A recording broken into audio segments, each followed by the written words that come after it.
So আমি প্রথমে একটু পরিচয় পর্বে যাই। প্রথমে আপনার নামটা একটু বলেন। জি, আমার নাম টিটু। টিটু, জি। আচ্ছা, বয়স 32। আমার জন্ম জেলা যশোরে।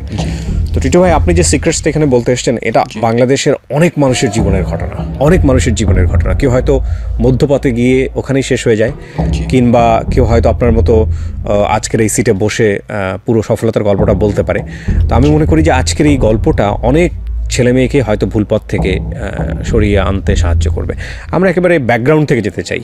জি, ছোটবেলা থেকে। তো আমার জন্ম জেলা যশোর কিবরিয়া ভাই, এবং যশোরের খুব একটা সীমান্তবর্তী এলাকা, বর্ডার সাইডে আর কি। তো ছোটোবেলাটা আসলে যখন থেকে আমার মনে পড়ে, আমি প্রাইমারিতে পড়তাম। তো অন্য বাচ্চাদের মতো আসলে অ্যাজ ইউজুয়াল ছিলাম না আর কি। আমি একটু দুষ্টু ছিলাম। সারাদিন যে মার্বেল খেলতাম, ক্রিকেট খেলতাম, ক্যারাম বোর্ড খেলতাম, এবং স্কুল বা পড়াশোনার প্রতি আমার কোনো আগ্রহ কখনো ছিল না। কয় ভাই বোন ছিলেন আপনারা? আমার 3 ভাই। আপনি বড়? হ্যাঁ, তখন পর্যন্ত আমার 2 ভাই ছিলাম, পরে একটা হয়েছে আর কি। আচ্ছা আচ্ছা। তো স্কুলে যাইতে চাইতাম না। আমার মনে হয় যে আমার আম্মুকে ছাড়া আমি কখনো স্কুলে যাইনি আর কি। মানে আমি যদি কখনো একা একা স্কুলে যেতাম, আমি অর্ধেক রাস্তা যাওয়ার পর পলায় থাকতাম, গাছে উঠে বসে থাকতাম, ধান ক্ষেতের মাঝখানে উঠে যেয়ে বসে থাকতাম, বা অনেক পাশের গ্রামে খেলতে যাইতাম। আবার ঠিক স্কুল যখন শেষ হইতো তখন বাসায় চলে আসতাম। তো এটা আসলে আস্তে আস্তে আমার বাবা মা নোটিশ করে যে আমি স্কুলে যাচ্ছি না বা পড়াশোনা ঠিক মতো হচ্ছে না। তো তারপর থেকে আসলে আমার আম্মু দিয়ে আসতো আমাকে, বা মাঝে মধ্যে দিয়ে আসতো না, আমি পিছন দিকে দেখতাম যে আমার আম্মু আসছে কিনা। আমি স্কুলে ঢুকবো, আমি পিছনে তাকাই দেখি আমার আম্মু। তখন তো আর আসলে পড়ানোর কোনো স্কোপ ছিল না। তো সেই সময়টা দেখা যাচ্ছে আমি ক্লাস করছি, বাট টিফিনে আমি চলে গেছি। কিছু কিছু ঘটনা আমার মনে পড়ে কিবরিয়া ভাই, যে আমি টিফিনে চলে গেছি, বাট আমার ছোট ভাই আমার জন্য ভাত নিয়ে গেছে টিফিনে। ভাত নিয়ে যাওয়ার পর দেখে আমি নাই। তো সে বাসায় ফিরে আসছে। আমি কিন্তু ঠিক আমার ওই সময় 4টার সময় ছুটি দিই স্কুল, প্রাইমারি আর কি। 4টার সময় বাসায়? জি, বাসায় ফিরে থাকতাম স্বাভাবিক। কোথায় ছিল স্কুলে? তখন তো আসলে আমি স্কুলে ছিলাম না, তখন পানিশমেন্ট চলতো আর কি। আম্মু মারতো কম, বকতো বেশি আর কি। বা এমন হয়েছে যে মারতো আবার কাঁদতো নিজেই। আচ্ছা। আর আব্বু আমাকে একটু শাসন করতো। অনেক মার খাইছে আব্বুর হাতে, হয়তো আমার ভালোর জন্যই। বাবা কি করতেন? আমার বাবা ওই সময় জব করতো আর কি, এক্সপোর্ট ইম্পোর্ট একটা কোম্পানিতে জব করতো। আচ্ছা। তো এভাবে চলে আর কি। মানে গ্রামে সবাই জানতো যে আমি অনেক দুষ্টু। বাট কীভাবে আমার একটা জিনিস ছিল কি, আমার রেজাল্ট কিন্তু অত খারাপ ছিল না। আমার প্রাইমারি জীবনে কখনো আমার পাসের উপরে রোল যায়নি, মানে এত কিছুর পরেও আর কি। মানে ইচ্ছা ছিল না, কিন্তু কীভাবে যেন হয়ে যাইতো আর কি। আর বিশেষ করে আমার টিউশনই ছিল বাসাতে, যে আপনার কি বলেন যে মাস্টার রাখতো। মানে বাপ মার ইচ্ছা আর কি, মানে নিজের অনিচ্ছা আর কি, পড়াশোনাটা চলতো আর কি। তো এইভাবে করতে করতে আমার পার হয়ে যায়। ক্লাস 5 পাস করি। তখন একটু নিজের একটু পরিবর্তন আসে আর কি, যে 6-এ উঠছি, বা দুষ্টমিটা একটু কমে। তখন আর কি আমার ওখানে আর কি একটা নামকরা স্কুল আছে, তো ওখানে আমি অ্যাডমিশন দিই, 6-এ ভর্তি হই আর কি। তো তখন আসলে দুষ্টমিটা ছিল, কিন্তু যে প্রাইমারিতে যেটা ছিল এটা না, মানে লিমিটেশনের ভিতরে। একটু ক্রিকেট খেলতে যাইতাম। আর আমার একটা সমস্যা ছিল কি, আমার আব্বু আমি যা চাইতাম সেটাই দিত আর কি। আমি যেটা খাইতে চাইতাম, বা আমি যে আমার এই ড্রেস লাগবে বা আমার এটা লাগবে, কিন্তু টাকা দিত না কখনো। আচ্ছা। এটা আমাকে খুব আসলে ওই বয়সটাতে খুব মিস করতাম এটা। মানে দেখতাম যে স্কুলের বাচ্চারা পেপসি কিনে খাইতেছে বা আইসক্রিম খাইতেছে, জি, এটা আমি পারতাম না কখনো। কিন্তু আমি যদি বাসায় এসে বলতাম যে আমি আইসক্রিম খাবো, তাহলে আমার আব্বু 10টা আইসক্রিম নিয়ে চলে আসছে। এটা আসলে ওই সময় খুব খারাপ লাগতো। তো এভাবে চলতে চলতে আমি তখন পড়াশোনা মোটামুটি আর কি, যে টিউশন লাগতো, তো ইচ্ছা অনিচ্ছা পড়তে হইতোই। তখন আর স্কুল ফাঁকি দেওয়ার মতো সুযোগ ছিল না আর কি। তখন স্কুলটা অনেক নাম করা ছিল, মানে একদিন না গেলে বাসায় ফোন দিত, বা অনেক টিচার ছিল আমার বাবার বন্ধু বান্ধব। তো এই কারণে আসলে ওই ধরনের স্কোপ ছিল না। তো এইভাবে আমি ক্লাস 7-এ উঠি কিবরিয়া ভাই। 7-এ ওঠার পরে আমার একটা মামাতো বোন থাকে আর কি, আমার মামার মেয়ে। আসলে এটা বলা, 7-এ তো আসলে প্রেমের বয়স না, কিন্তু ওই সময় থেকে ওকে আমার ভালো লাগতো আর কি। ওই সময় থেকে, ওই সময়ের স্বপ্ন আসলে এখনকার স্বপ্নতে এক না। ওই সময় আসলে ওই সময়ের মতো স্বপ্ন দেখতাম, মানে ভালো লাগাটা আর কি। তো এইভাবে চলতে চলতে এর ভিতরে অনেক মারটার খাইছি আব্বুর কাছে। তো এখানে একটা কথা বলি কিবরিয়া ভাই, সেটা হচ্ছে তখন থেকেই আসলে 7-8, হ্যাঁ, তখন থেকেই আমার আব্বুর একটা ব্যবসা খোলে আর কি। এতদিন তো চাকরি করতো আর কি, তখন নিজে একটা লাইসেন্স খুলে এক্সপোর্ট ইম্পোর্টের ব্যবসা করে। তখন আসলে আমাদের ফাইন্যান্সিয়াল অবস্থাটা অনেক ভালোর দিকে যায়। এমনকি এটা যেটা মানে আমার দাদার কাছ থেকে আমার আব্বু জমি পাইছিল 10 বিঘা আর কি। তো এইভাবে আস্তে আস্তে সে 20 বিঘা আরও কেনে জমি। আচ্ছা, মানে সিচুয়েশনটা এই পর্যায়ে গেছিল আর কি। 1 বিঘা মানে 33 শতক আর কি, জি। তো এইভাবে চলতে থাকে। তখন আব্বু আসলে যখন 8-9 উঠলাম অতটা টর্চার বা ওই যে পানিশমেন্ট দিত না, বকাবকি করতো আর কি। তারপর আস্তে আস্তে পরিবর্তন হতে থাকে। তারপরও মানে কেউ জানতো না যে আমি পাশ করবো এসএসসি বা এই ধরনের মেন্টালিটি ছিল না মানে বাড়ির কারোর ভিতরে, যে এই ছেলে তো পড়াশোনাই করে না, যা করে জোর করে করানো লাগে। তো একটা পর্যায়ে আমি 9 থেকে 10-এ উঠি কিবরা ভাই। ওঠার পরে আমার আম্মুকে আমি বলি যে আম্মু, নিপাকে আমার অনেক ভালো লাগে। মানে আপনার ওই মামাতো বোন? হ্যাঁ, মানে আমার ঘটক আমার আম্মুই বলা চলে। তো আম্মু ঠিক ওই সময় ম্যাচিউরড একটা আচরণ করছিল, সেটা হচ্ছে যে ঠিক আছে তুমি পড়াশুনো করো, সেও পড়াশুনো করুক, সময় হলে দেখা যাবে। তো এর ভিতরে কি ব্যাপার, আমার আম্মু ওকে ডাকে আর কি এক সময়, যেহেতু আমার মামাতো বোন, আমাদের বাসায় যাওয়া আসা ছিল বা আমিও যাইতাম। তখন বলে মানে আমি যাকে পছন্দ করতাম আর কি, ওকে বলে যে আম্মু তোমার মনটা কাউকে দিও না, মনটা যেন মনের জায়গায় থাকে আর কি। তো ওটাও ওকে একটু ভাবনায় ফেলে আর কি, মানে ইশারায় বলে দেয় যে এসব এসবের মধ্যে যেও না। তো তারপরও এর ভিতরে আমি অনেকের সাথে কিন্তু বলছি যে ওকে পছন্দ করি আর কি, যেহেতু রিলেটিভ ছিল আমার, ওর আত্মীয় স্বজন মানে তো আমার আত্মীয় স্বজন। ও কি জানতো বিষয়টা? তখন থেকে আর কি কিছুটা জানতে শুরু করে, যেহেতু আম্মু বলছে বা আমার অন্য অন্য আত্মীয় স্বজনের কাছে যখন বলছি বা খালা ছিল, সবাই জানতে শুরু করে। কিন্তু কিভাবে ওই সময়টা ও আসলে এতটা ভাবতো না আমাকে নিয়ে, আসলে যে ফুফাতো ভাই, বড় ভাই, ইউজুয়াল আর কি, এটা এর বাইরে কিছু না। এবং ওর সামনে আমি খুব নার্ভাস ফিল করতাম এবং ও আমার সামনে খুব নার্ভাস ফিল করতো। এটা কিন্তু প্রেমের জন্য না আর কি, তখন তো প্রেম হয়নি, জাস্ট একটা লজ্জা ফিল হতো দুজনের। অ্যাজ ইউজুয়াল কথা হইতো যে ভাইয়া ভালো আছেন, ভালো, এরকম। তো এইভাবে করতে করতে ও আমাকে একদিন বলে যে ভাইয়া আপনি পড়াশোনা ঠিক করে করেন, এসএসসি পাস করেন। মানে ও বলে না, একজনকে দিয়ে বলে। তো এটা আসলে আমার খুব ইন্সপায়ারিং লাগে ওই সময়। তখন আমার কাছে মনে হয় যে আমাকে পাস করতে হবে।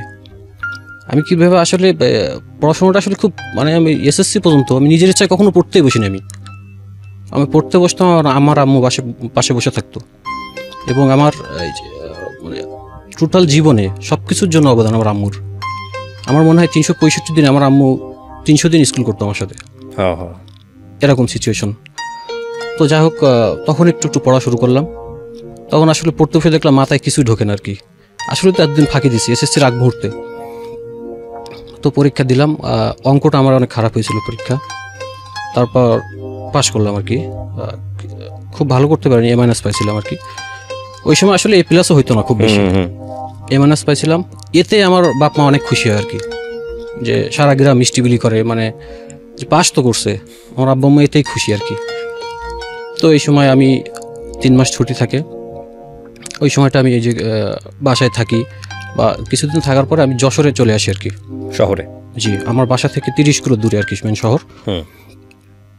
তো যশোরে ওখানে একটা ভালো কলেজ আছে, যে আব্দুর রাজ্জাক মিউনিসিপ্যাল কলেজ। তো ওখানে আমার অ্যাডমিশন নেওয়া হয়। আর আমি যাকে পছন্দ করতাম কিবরি ভাই, ও ছিল আমার থেকে 1 বছরের জুনিয়র আর কি। তো আমি এখানে ভর্তি হই, কলেজ লাইফ খুব সুন্দর কাটে। তখন আসলে আমি টোটালি মানে জেন্টেল, কোনো বিয়াদুপি দুষ্টুমি নাই, পড়াশোনা ঠিক মতো করতেছি, বাসায় যেতেছি। আর তখন আমার আব্বু আমাকে প্রচুর টাকা দিত আর কি। আমি যে আমার যে ল্যাকিংসটা ছিল টাকার প্রতি, দিত না কখনো, এটা ওই সময় কেটে যায় আর কি। যশোর থাকা অবস্থায় সবচেয়ে সুন্দর ম্যাচে আমি থাকতাম। আমার যে ড্রেস কিনতে ইচ্ছা হইতে দিত এবং অ্যাটলিস্ট টাকাও দিত। আব্বু 2000 দিলে আম্মু আরও গোপনে আরও 5000 দিত, এরকম সিচুয়েশন। তো ভালোই কাটতো। ওই সময় কীভাবে ভাই নিপার পরীক্ষা আসে আর কি, এসএসসি পরীক্ষা।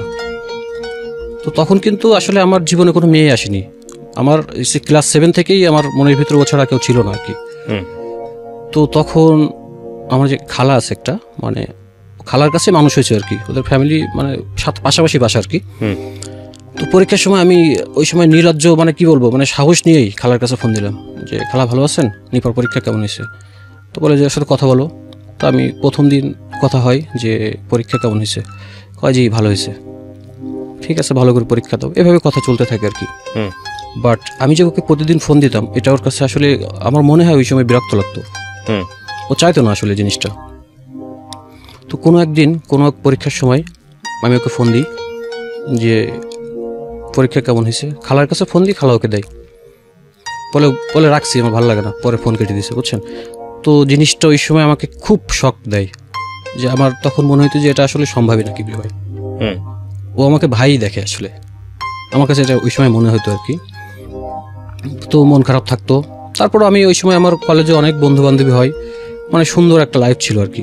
আমরা ঘুরতে যাইতাম, ফাস্ট ফুডে যাইতাম, একসাথে শপিংয়ে যেতাম, মানে খুব খোলামেলা। আমি তো এতদিন বন্দি ছিলাম বাসাতে, ওই সময়টা ম্যাচে থাকতাম ইচ্ছা মতো, খুব সুন্দর। তারপরও আমি কিন্তু মানে কোনো খারাপ দিকে যাইনি আর কি, পড়াশোনাটা ঠিক ছিল, কখনো মিসইউজ করিনি। জি জি, কখনোই মিসইউজ করিনি। তো এইভাবে করতে করতে আমি আসলে ওর পরে আমার একটা রাগ তৈরি হয় যে আমাকে পছন্দ না হওয়ার কারণটা কি। তখন তো আসলে এত কিছু বুঝতাম না, ভালো লাগে ওকেও ভালোবাসতে হবে এটাই।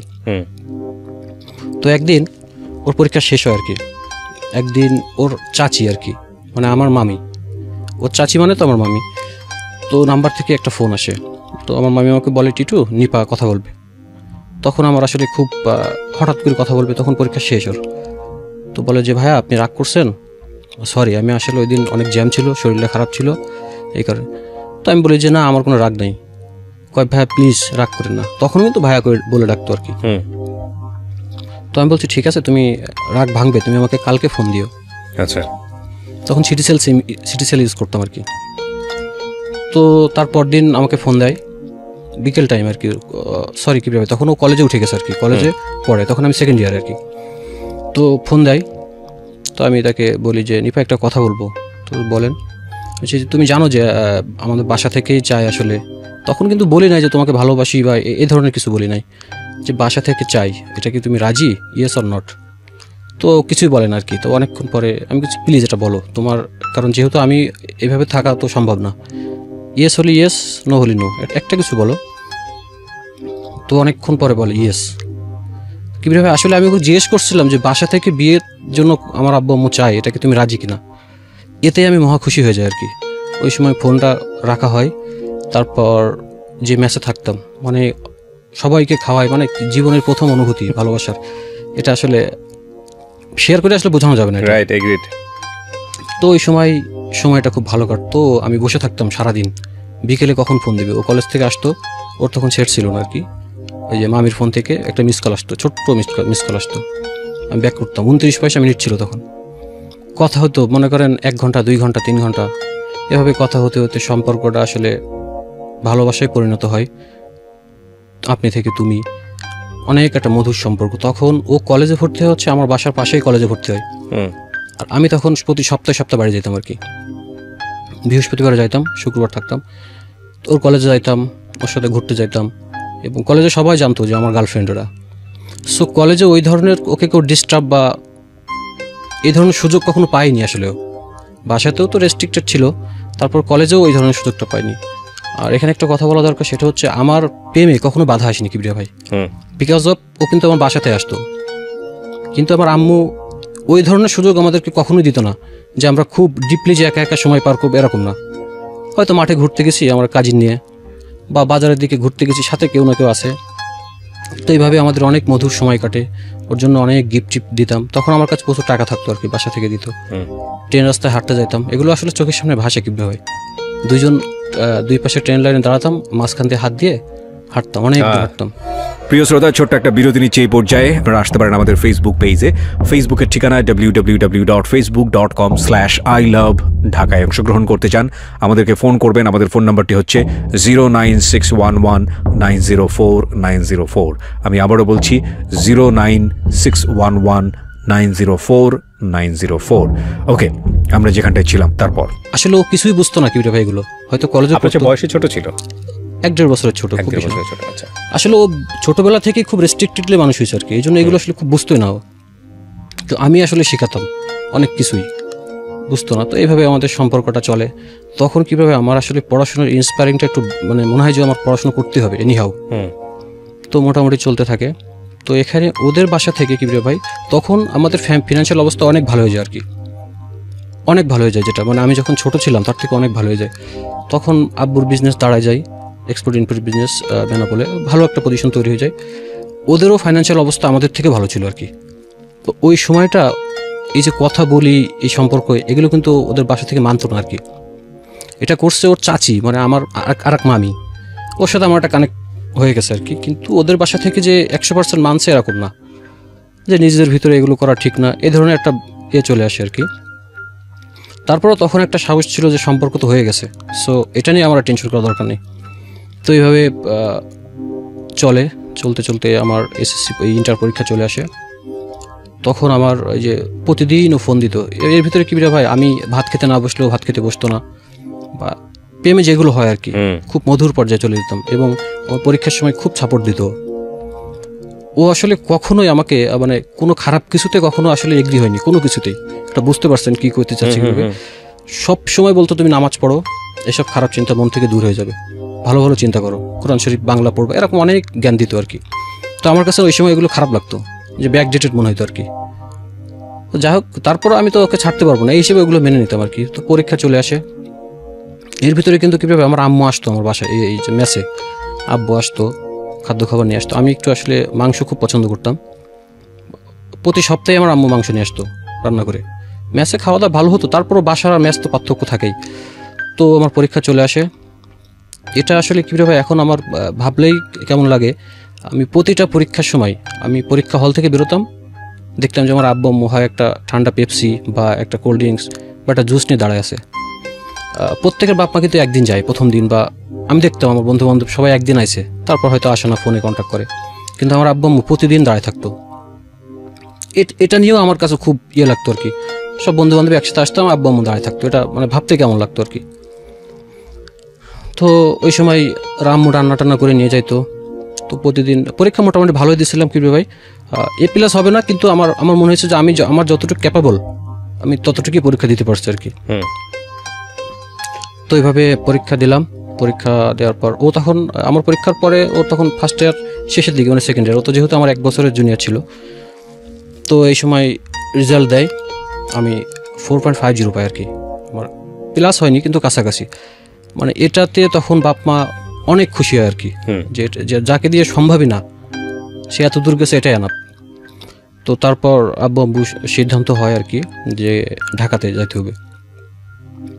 তো তখন আমি ঢাকাতে চলে আসি। আমি 8 সালে ইন্টার পাস করি আর কি। তখন আমি ঢাকাতে চলে আসি। ঢাকাতে আসার সময় ওর খুব কান্নাকাটি, মানে এতদিন তো দেখা যাচ্ছে যে সপ্তাহে একদিন দেখা হইতোই, বা যখন আমি বাসায় থাকতাম তখন আমি প্রতিদিন কলেজে যাইতাম। ও খুব আইসক্রিম খাইতো আর কি। মানে ওকে যদি বলা হয় যে 1 মাস ভাত খাওয়া যাবে না, শুধু আইসক্রিম, কোনো ব্যাপার না, খাইতে পারবি না। আমি পরীক্ষাও করছি, 2-3 দিন মানে জাস্ট হালকা খাবার খাইছে, আইসক্রিম খাইছে। তো আমি প্রতিদিন ওই যে কলেজ যাইতাম, আইসক্রিম নিয়ে যাইতাম। মানে সম্পর্কটা খুব মধুর ছিল আসলে ওই সময়। তো আমি ঢাকাতে চলে আসলাম, খুব মন খারাপ। তখন ওরও একটা সেট দেওয়া হয় সিটিসেল, আমারও সিটিসেল একটা সেট নিই। তো কথা হয়, ঢাকাতে আসলাম আমি, ফার্মগেটে ভর্তি হই, UCC কোচিং সেন্টার। তখন আমার চাচাতো ভাই থাকতো আর কি ঢাকাতে, ওর বাসায় উঠলাম। তো কোচিংয়ে যাইতে যাইতে আমার ভার্সিটি পরীক্ষা চলে আসে আর কি। ভার্সিটি পরীক্ষা আমি আসলে কোথাও পরীক্ষা দিইনি, কারণ আমার তখন আসলে একটু শো অফ করতে মন চাইতো আর কি। যে এলাকায় তো আসলে এলাকা থেকে ঢাকায় খুব কম লোকজনই থাকে। আমার মনে হয় আমি ঢাকাতে থাকবো, ঢাকায় পড়াশোনা করব, মানে একটু নিজের ভিতরে একটা চলে আসে আর কি। তো জাহাঙ্গীরনগর চান্স হয় না, ঢাকা ভার্সিটিও চান্স হয় না। আসলে কি পড়ছি আমি, কিন্তু হয় না আসলে। কমার্স থেকে চান্স পাওয়াটা একটু টাফ ছিল ওই সময় কিভাবে ভাই। তো তখন আমি বাসা থেকে সিদ্ধান্ত যে প্রাইভেট ইউনিভার্সিটিতে ভর্তি হবে। তো আমি তখন ইস্ট ওয়েস্ট এবং ড্যাফোডিল থেকে আর কি ফর্ম তুলি, দুটোতেই পরীক্ষা দিই। তো আমার ভাই ছিল আর কি ইস্ট ওয়েস্টে পড়তো। তো ও বললো যে টিটু তুমি ইস্ট ওয়েস্টে ভর্তি হও না, ইস্ট ওয়েস্ট অনেক ভালো, সবই ঠিক আছে, কিন্তু আমার কাছে মনে হয় তুমি ক্যাপেবল না এটার জন্য। তো আমি জিজ্ঞেস করলাম কেন, এফোর্ট করার মতো ক্যাপেবল? জি। তারপর ওই যে ভাই আমাকে বলে যে আসলে ইস্ট ওয়েস্টে অনেক অ্যাসাইনমেন্ট থাকে, অনেক প্রেজেন্টেশন থাকে, এগুলো আসলে তুই পারবি না, আর সব ইংলিশ মিডিয়াম তো অনেক টাফ হয়ে যাবো। তো তখন আমারও আসলে সিদ্ধান্ত হয় যে আমি একটু রিল্যাক্সে থাকতে চাই আর কি। তো এখন আমার ড্যাফোডিলে ভর্তি হওয়া হয়, বিবিএতে ভর্তি হই। তো তখন আসলে আমি বাসাটাও আমি তখন চেঞ্জ করি। আমি তখন এই যে আপনার শুক্রাবাদ চলে আসি, আমার ক্যাম্পাস ছিল শুক্রাবাদে, ওখানে তল্লাবাগে থাকতাম আমি। তখন বাসা থেকে আমার ল্যাপটপ কিনে দেয় আব্বু, 1 লাখ ডেলের একটা ল্যাপটপ কিনে দিয়েছিল 1,40,000 টাকা দিয়ে। ওরে বাবা! মানে তার এক্সপেকটেশন ছিল আমার ছেলে যে পড়াশোনা করতেছে এনাফ, তার কোনো কিছু অপূর্ণ থাকবে না। এবং ওই সময় আমি 10-12,000 টাকা করে শুধু মানে ম্যাচ থাকা খাওয়ার খরচ নিতাম ভার্সিটি। বাবা, 1,40,000 টাকাতে ওই সময় ল্যাপটপ, মানে অনেক ভালো কনফিগারেশন। আমার মনে আছে মডেলটা DL630, ওটা আমার এখনও আছে কিডিও ভাই ল্যাপটপটা, হয়তো কাজ করে না ঠিক মতো, এখনও আছে। তো ল্যাপটপ কিনে দেয় ওই সময় তখন আমি ভার্সিটিতে যাই, অনেক বন্ধু বান্ধবের সাথে পরিচয় হয়। তো ভার্সিটিতে আমার আসলে প্রথম যখন আমি যাই তখন আমার প্রথম সেমিস্টার খুব রেজাল্ট ভালো হয় আর কি। তখন আমার মনে হতো যে ভার্সিটিতে রেজাল্ট ভালো করলেই অনেক বন্ধু হবে বা এটা নিজের একটা মূল্যায়ন থাকবে আর কি। তো এই জন্য আমি পড়াশোনাটাও ঠিক মতো করতাম। আর আমার একটা সাপোর্ট হতো কি, আমার চাচাতো ভাই যে আমার সাথে থাকতো ও ড্যাফোডিলে পড়তো, ও তখন মেবি 7 বা 8 সেমিস্টার এরকম। তো ও অনেক কিছুতে আমাকে হেল্প করতো। দেখা যাচ্ছে যখন কেউ অ্যাসাইনমেন্ট বুঝতোই না তখন আমি অ্যাসাইনমেন্ট তৈরি করতে পারতাম, কিন্তু আসলে কেউ জানতো না যে আমি কপি করে নিয়ে আসছি বা আমার ভাইয়ের কাছ থেকে হেল্প নিয়েছি। তো অ্যাসাইনমেন্ট, প্রেজেন্টেশন, ক্লাস এভাবে চলতে থাকে। এদিকে নিপার সাথেও সম্পর্কটা থাকে, চলে। তো ওই যে কথা হতো, প্রচুর কথা হতো, রাত্রেও অনেক কথা হতো। ভাত খাইছি, আমি না খাইলে কখনো খাইতে বসতো না। আমি ভার্সিটি থেকে 3টার দিকে যদি 4টার দিকেও আসতাম বসে থাকতো, আমি আসার পরে একসাথে খাইতাম। আর অনেক মধুর, আসলে এটা আমি কীভাবে এক্সপ্লেন করবো আমি বুঝতে পারছি না, এটা শেয়ার করা যাবেও না আসলে এইভাবে। তো তারপর ভার্সিটিতে চলতে থাকে, আমার রেজাল্ট খুবই ভালো হয়। আমি আউট অফ 4-এ 3.67 এরকম থাকতো আমার প্রথম দিকে। এটা মোটামুটি কিন্তু খারাপ না, অনেক ভালো আর কি। যাই হোক, তো তারপর এভাবে আমার অনেক বন্ধু বান্ধব হয়। আমি মার্কেটিংয়ে। হ্যাঁ। তো আমার 4-5 জন বন্ধু বান্ধব হয়, তাদের নাম না বললেই নয়। শিমুল, প্রতাপ, ফাতেমা, তমা, অনেকগুলো বন্ধু বান্ধব হয় আর কি। তো এভাবে চলতে চলতে আমার হঠাৎ করে কি ভাই, যখন আমি 3rd সেমিস্টার মেবি, তখন আমার একটা নাটক দেখতাম। আমি প্রচুর নাটক দেখতাম তখন। ওই যে মোস্তফা সরোয়ার ফারুকী, মানে সোবিয়ালদের নাটক বা ইফতেখার আহমেদ ফাহমি, আমি অনেক নাটক দেখতাম। মানে ওই সময় এমন কোনো নাটক নাই যে আমি দেখি নাই, আমার মনে পড়ে। তো ওই সময় আমার খুব একটা শখ জাগলো যে আমাকে ডিরেকশন শিখতে হবে, ডিরেকশন দিতে হবে। নাটক দেখতে দেখতে ভালো লাগে আর কি। তো তখন আমি এক ভাই ছিল আমার, ওই যে আপনার ইয়েতে চাকরি করতো আর কি, তখন মেবি সমকালে। তো ওই ভাইকে বললাম যে ভাই, আমি যদি নাটক ডিরেকশনে যেতে চাই তাহলে আমাকে কি করতে হবে, আমি কোথায় ভর্তি হবো বা কী। তখন ও বললো যে অনেকগুলো এর নাম দিল আর কি, যে এখানে ক্যামেরার উপর কোচিং করায় বা ডিরেকশনের উপরে কোচিং করায়, বাট তুমি যদি গেইন করতে চাও তোমাকে প্র্যাকটিক্যাল জ্ঞানটা থাকতে হবে। বাংলাদেশে যারাই পড়াশুনো করে আসছে কেউ গেইনার না এই লাইনে। তুমি যত নাম করা ডিরেক্টর দেখবা সব কিন্তু প্র্যাকটিক্যাল জ্ঞানেই কিন্তু এরাই হয়েছে। তো মোস্ট প্রবাবলি তখন আমার 4th সেমিস্টার চলে, 4th এরকম, হ্যাঁ 4th, 3rd বা 4th। তখন ওই ভাই আমাকে একজনের সাথে কন্ট্যাক্ট করায় দেয়। সে ছিল ডিরেক্টর ছিল, তো নামটা আসলে নাই বলি যেহেতু ব্যাপার আছে এখানে একটা। তো তার সাথে পরিচয় হয়, প্রথম গেলাম। তখন নাটকের শ্যুট কিন্তু শুরু হয়নি, তখন আমাকে স্ক্রিপ্ট বুঝাইতে। এবং আমরা ওই যে নীলক্ষেত বা ওই যে ইডেন কলেজের সামনে ওই দিকেই বসতাম আর কি। উনি খুব ট্যালেন্ট লোক ছিল আর কি। তো ওই সময় ওনার সাথে আমার খুব একটা ভালো একটা মেন্টাল একটা আন্ডারস্ট্যান্ডিং হয়ে যায় আর কি। উনি স্ক্রিপ্ট নিয়ে আলোচনা করতো বা আমি অনেক কিছু বলতাম, ওনার ভালো লাগতো। আসলে এটা তো আলোচনা করে এগুলো ঠিক করতে হয় কি ভাই, আপনার যদি বোঝাপড়াটা ভালো হয়, রাইট, প্রোডাকশন অবশ্যই ভালো হবে। তো আসলে আমাকে অনেক করতো যে তুমি পারবে এই লাইনে, এবং তোমার চিন্তা ভাবনা, চিন্তা চেতনা ভালো লাগে আমার। তো এভাবে সেই দিন আসে শুটিংয়ের। আমার মেবি নাটকের নামটা দরজার ওপাশে, একটা নাটকের নাম ছিল দরজার ওপাশে নাটকটা। এটা মেবি চ্যানেল 24-এ গেছিল। প্রথম শুটিং চলে। তো তখন তো আমি নতুন, একদম কিছুই বুঝতাম না। ডিরেক্টর আমাকে কইছিল যে তুমি শুধু দেখবা আমি কি করি।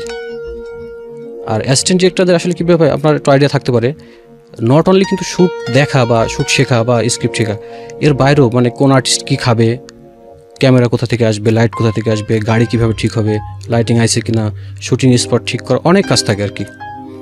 তো আমি আসলে ওনার সাথে দৌড়দৌড়ি করতাম। প্রথম আমার কাজটা শুরু হয় স্ক্রিপ্ট আর্টিস্টদের বাসায় পৌঁছে দেওয়ার মাধ্যমে। তো আমি অনেক আর্টিস্টের বাসায় পৌঁছে দিতে গেলাম। ওই সময় এক একজনকে দেখতে আমার নিজের খুব আনিজে লাগতো যে এতদিন ক্যামেরার সামনে দেখে আসছি বা ওই যে টিভিতে দেখে আসছি, আজকে সামনাসামনি দেখছি। তো আসলে ওরাও খুব অ্যাজ ইউজুয়াল বিহেভ করতো, কারণ নাটক লাইনের লোকজন তো, আমি তার বাইরে কেউ না, ওরা এটা ভাবতো। তো এভাবে নাটক শুরু হয় আমাদের। মেবি এটা ছিল পুবাইল কলেজ রোড থেকে একটু ভিতরে একটা স্পট ছিল। তখন ছিল জাফরান নিশো ছিল, ডলি জহুর ছিল, সারিকা ছিল, মাসুম আজিজ, আর অনেকে, দিল মোহাম্মদ দিলু, এই যে নাসিম ভাই, শাহেদ ভাই, তখন তারা খুব পপুলার। অ্যাটলিস্ট এখনও তো নিশো অনেক পপুলার। তো ওই সময় আসলে সবার সাথে আমার একটা সম্পর্ক ভালো হয়ে যায় আর কি। মানে ভালো হয় বলতে কি, সবাই বুঝতো এটা শর্ট হচ্ছে, আমি বলতাম যে ভাই এটা এইভাবে নেন, যে ভাই এটা এইভাবে নেন। তখন সবাই বুঝতো যে এর একটা আগ্রহ আছে, একে দিয়ে হইবে। এবং ডলি জোহর আন্টি আমাকে একদিন কইছিল যে তুমি অনেক ভালো করবা, আর মনে পড়ে কথাটা, তুমি ডিরেকশন লাইনে অনেক ভালো করবা।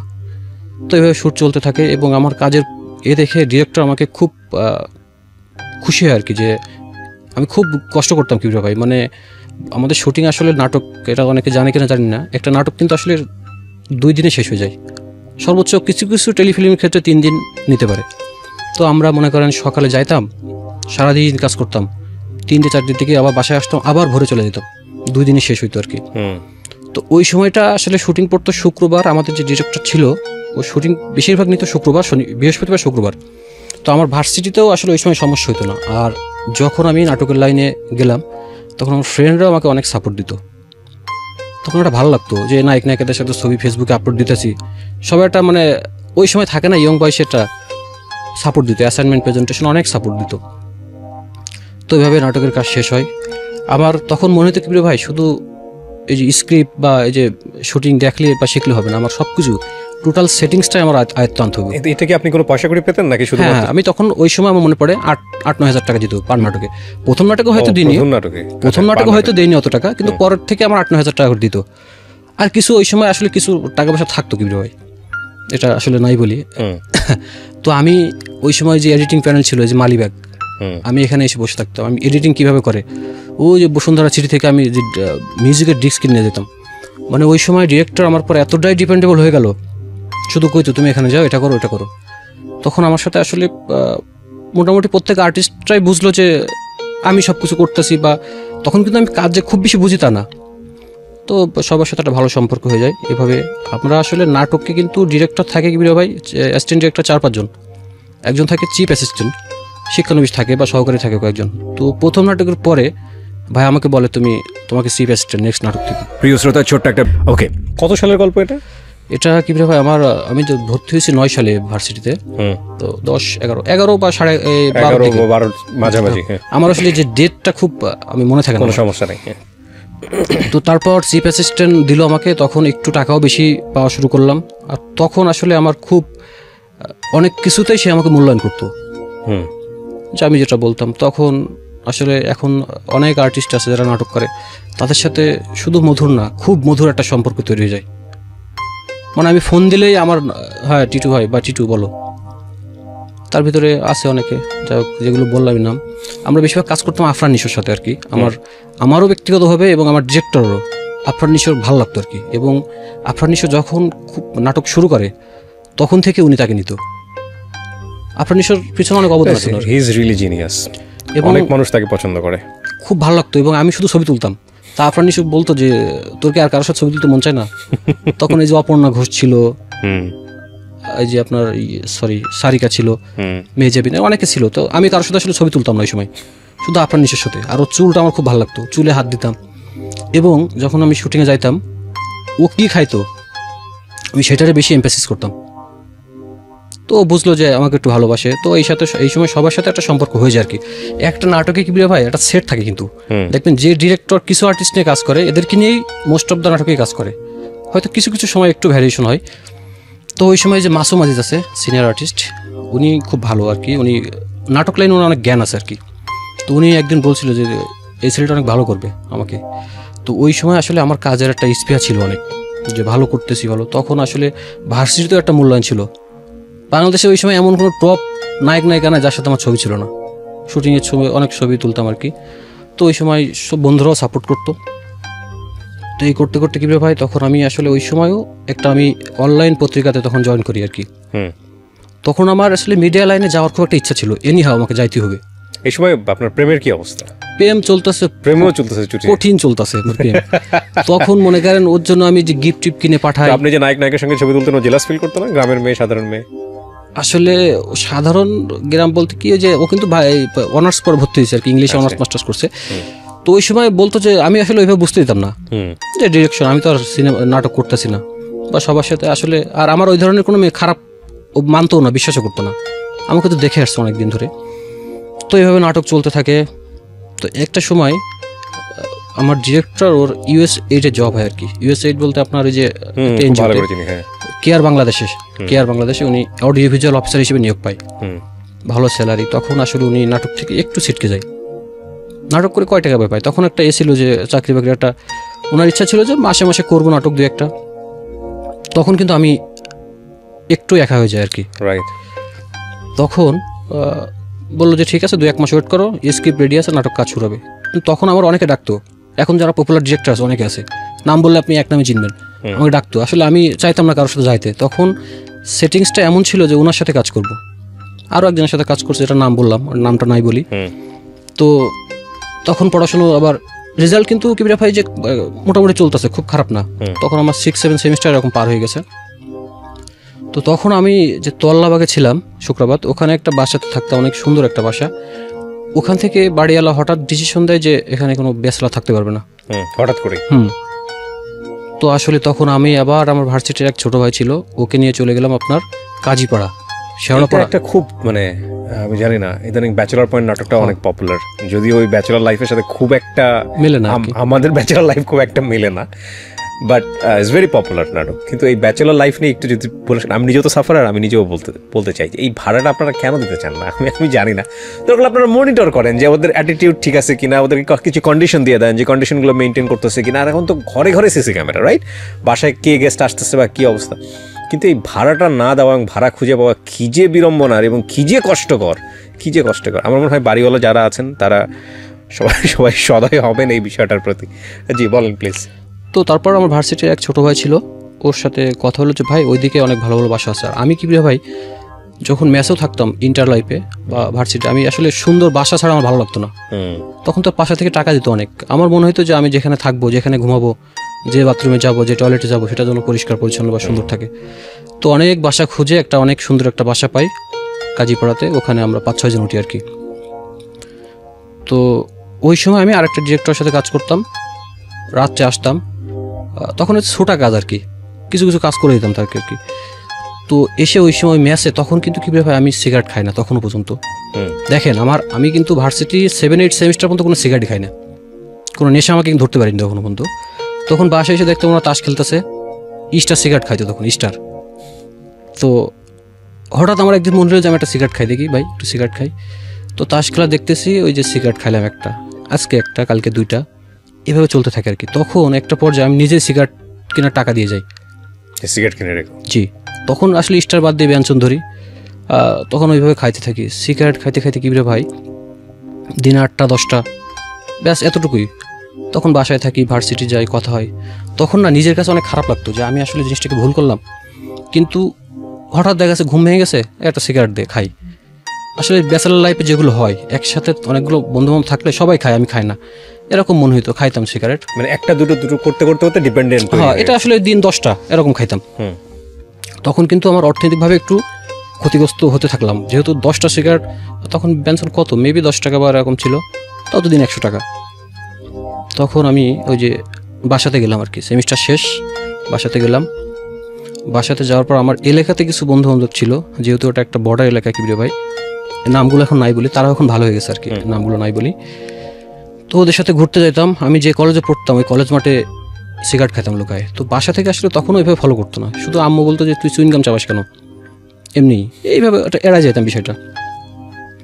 তো ওরা একদিন বলে কি যে আমরা একটু বেনাফল যাচ্ছি, কী জন্য যাচ্ছি ফেন্সি খাইতে। তখন আমার আব্বুর বাইক ছিল আর কি, তখন আমি বাইক নিয়ে আমি যাব। তো গেলাম, আমি কিন্তু খাওয়ার জন্য যাইনি কিবরে ভাই, সঙ্গতে কোম্পানি দেওয়ার জন্য গেছি, খাইলে কি হয় বা কিভাবে খাই এটা দেখার জন্য জাস্ট। তখন গেছি বেনাপোলের একটা গলি দিয়ে ঢুকে, ওরা এক জায়গায় যে একটা সেলুনের দোকান আর কি, ওখানে ফ্যান্সি নিয়ে আসলো 2টা। তো আমি কইছি আমাকে একটু দিস অল্প, তখন কিন্তু আমি টাকা দিচ্ছি না, মানে জাস্ট ওদের সাথে গেছি এই জন্যই। তো আমি 3 ভাগের 1 ভাগ মতো খাইছিলাম। কীভাবে বিশ্বাস করেন, খাওয়ার পরে ওরা আবার দুধ চা খায়, খাওয়ার পরে এক একটা নেশার কিন্তু এক একটা মানে সিগনিফিকেন্ট একটা বিষয় থাকে আর কি, যে ফেন্সি খাওয়ার পর দুধ চা খাইতে হয় আর কি, মিষ্টি কড়া করে, নেশাটা ভালো হয় আর কি। তো আমি ওই সময় দুধ চা খাইলাম, খাওয়ার পর আমার এমন একটা অনুভূতি আসলো কি ভাই, মানে যখন মোটরসাইকেল চলতেছে মনে হচ্ছে যে গায়ে বাতাস লাগতেছে, কি একটা অনুভূতি এটা বোঝানো যাবে না আর কি। সিগারেট খাইতে এত মজা লাগে, এটা কি একটু ঝিমায় কিন্তু মানুষ, মানে একটু ঘুম ঘুম ভাব আসে, ঝিমায়, খুব ভালো লাগলো। এরপর যে কয়দিন বাসায় ছিলাম প্রতিদিন খাইতাম, তখন আমি টাকা দিয়েই খাই। তখন সপ্তাহখানিক থাকার পরে কিন্তু আমার টাকা শেষ, তখন বাসা থেকে টাকা নিই। তখন একটু কনফিউজড হয়ে যায় আব্বু আম্মু, যে নোটিশ করে যে রাত্রে বারবার উঠে ওইদিকে যাই, তখন সিগারেট খেতে যেতাম। আর এই নেশাটা করলে কীভাবে, সিগারেট আপনার লাগবে মাস্ট, মানে এই নেশাটার মেন মজা হচ্ছে সিগারেট। তো আমি একটা সময় বাপ মা জেনে গেল আর কি, যাদের সাথে মিশি তারা তো ফেন্সি খায়, 1-2 কান করতে করতে।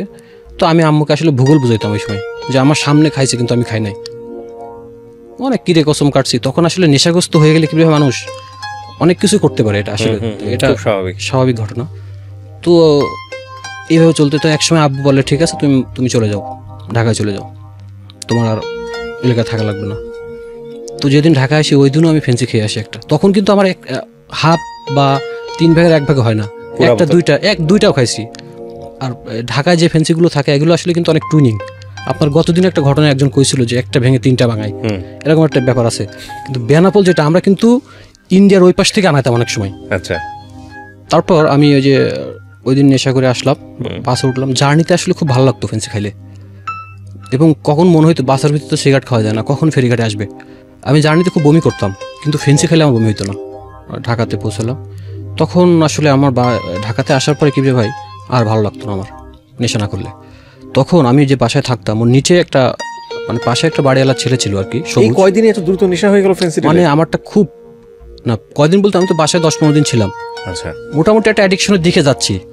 তো আমি যে বাসায় ডিপ্রেশনও তো আপনি ছিলেন? আমার আসলে কি কমপ্লিটলি হ্যাপি লাইফ ছিল, কোনো দিক থেকে আমার কোনো সমস্যা ছিল না। এই জাস্ট আমার কি বলবো কিউরিওসিটি, এছাড়া কিচ্ছু না। তো বাসায় যখন আসলাম ঢাকাতে, একটা ছেলে ছিল সবুজ, ও হচ্ছে এক বাড়িওয়ালার ছেলে। তো ওর সাথে আমার আগে থেকে পরিচয় ছিল আর কি। চার দোকানে বসতাম, চাটা খাইতাম, নাটকের কাজ টাজ করতাম, ভোরে যাইতাম, ওর সাথে দেখা হইতো আর কি। ভাই কই যান, বুঝতো। তখন আমার খুব একটু মানে পছন্দ করতো আর কি। তো আমি ওকে বললাম যে ভাই একটা কথা বলি, কিছু মনে করবেন না। বলেন। আমি ফেন্সি পাওয়া যাবো আশেপাশে কোথাও?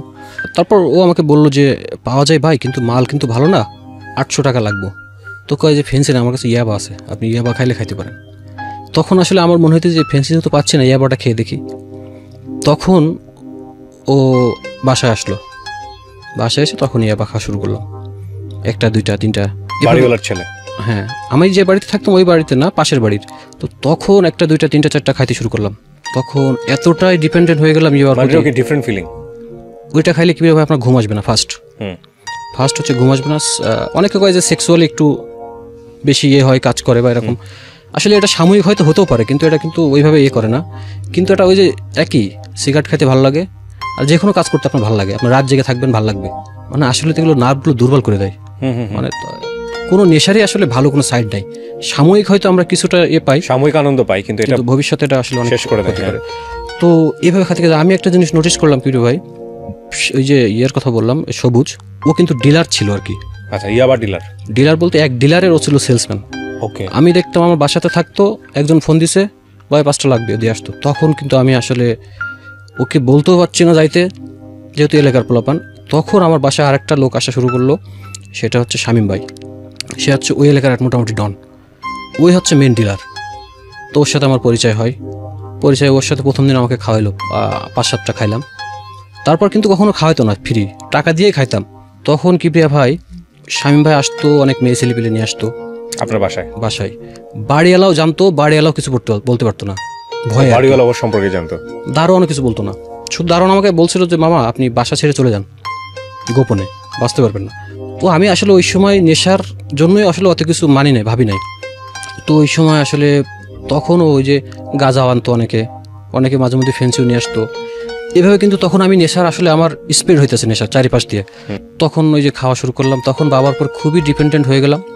তখন এর ভিতরে আমার গার্লফ্রেন্ডের সাথেও সম্পর্কটা অনেক খারাপের দিকে যেতে লাগলো। আমি কথা বলতাম না। বাবা খাইলে আসলে বাপ মা বন্ধু বান্ধব, এই যে মানে গার্লফ্রেন্ড বউ, এদের সাথে কথা বলতে ভালো লাগে না। বাবা খাইলে মানুষ প্রচুর কথা কয়, কিন্তু সেটা বন্ধু বান্ধব নিয়ে বা নেশার জগৎ নিয়ে আর কি, বাইরে আসলে খুব বেশি লাগতো না। তো ওই সময় বাসা থেকেও কিছুটা বুঝতে পাই, মানে আমি যে মেসেজ ছিলাম, আমার এলাকার অনেক ছোট ভাই ছিল, তারা কিন্তু কিছুটা নোটিশ করে তারা আস্তে আস্তে কিন্তু ম্যাচ ছেড়ে চলে যায়। তো এরকম দেখতাম শামীম ভাই মাঝে মধ্যে জুয়া খেলতো আপনার বাসাতেই। হ্যাঁ, 4-5 জন আসতো, রাত 12টার সময় সারা রাত থাকতো, বিরিয়ানি টিরিয়ানি নিয়ে আসতো, খাইতাম। তখন আসলে কি ভাই এমন সময় গেছে আমি 3 দিন কোনো ভাতই খাইনি। মানে বাবাটা খাইলে মানুষের একটু মানে লিকুইডের প্রতি একটু আগ্রহ থাকে, যে কোল্ড ড্রিঙ্কস বা পানি। তো ওই সময় আমি আসলে ভাত টাত খাইতাম না, মাঠা খাইতাম। ওই যে মাঠা পাওয়া যায়, মাঠা, তারপর কোল্ড ড্রিঙ্কস, এই জাতীয় খুব লাগতো। কিন্তু নেশাটা যখন কেটে যেত কি ভাই, এত অস্থির লাগতো। তখন মনে হতো আবার এখন একটা খাই, আবার মানে পিকনিকটা আবার আসুক, আবার খাইতাম। তো একটা সময় আমি আসলে শামীম ভাইকে বিরক্ত করে দিয়েছিলাম, প্রায় 3টের সময় ফোন দিয়ে, ভাই একটা কন্যা সবুজরে দিতে। পরে আমাকে একদিন কয়, ভাই নেক্সট টাইম কখনো আমার কাছে ফোন দিবেন না, টাকা থাকলে আপনি খাবেন, না হলে নয়। তো তারপরেও কিন্তু আমি ওকে বাসায় আসা থেকে আটকাতে পারিনি। বাসায় আসতো, যখন আসতো 2-1টা খাইতে দিত আর কি। তখন কিন্তু আমার নাটক লাইন শেষ কিবিয়া ভাই। তখন আমার যে ডিরেক্টর ছিল তখন বললো যে আমি আপাতত একটু ব্যস্ত আছি, তোমার 3-4টে ডিরেক্টরের সাথে কথা হয়েছে, তুমি ওদের সাথে কাজ করো, যখন যার কাজ থাকে তার সাথে কাজ করো। একটা ডিরেক্টরের সাথে আমার লাস্ট কাজ করার কথা ছিল, সেটা হচ্ছে আপনি নাম বললেই চিনবেন, এক নামে। আমি যদি এখন নামটা বলি আপনি একবারে চিনবেন। তো ফোন দিত, আমি হ্যাঁ আসতেছি সকালে, আমি আসলে যাইতাম না, আমি ঘুমির থেকে উঠতাম 2টা-3টার সময়। তো এইভাবে আসলে সবাই আমার প্রতি একটা মানে বিরক্ত হয়ে গেল বা কেউ আর, এবং আমার যে ডিরেক্টর ছিল ও আর কথা বলা বন্ধ করে দিল যে তোমার দিয়ে হইব না ভাই। বুঝতে পারছিল যে আপনি, আমার একদিন কইছিল আমি মেবি মোস্ট প্রবাবলি তুমি নেশা করো।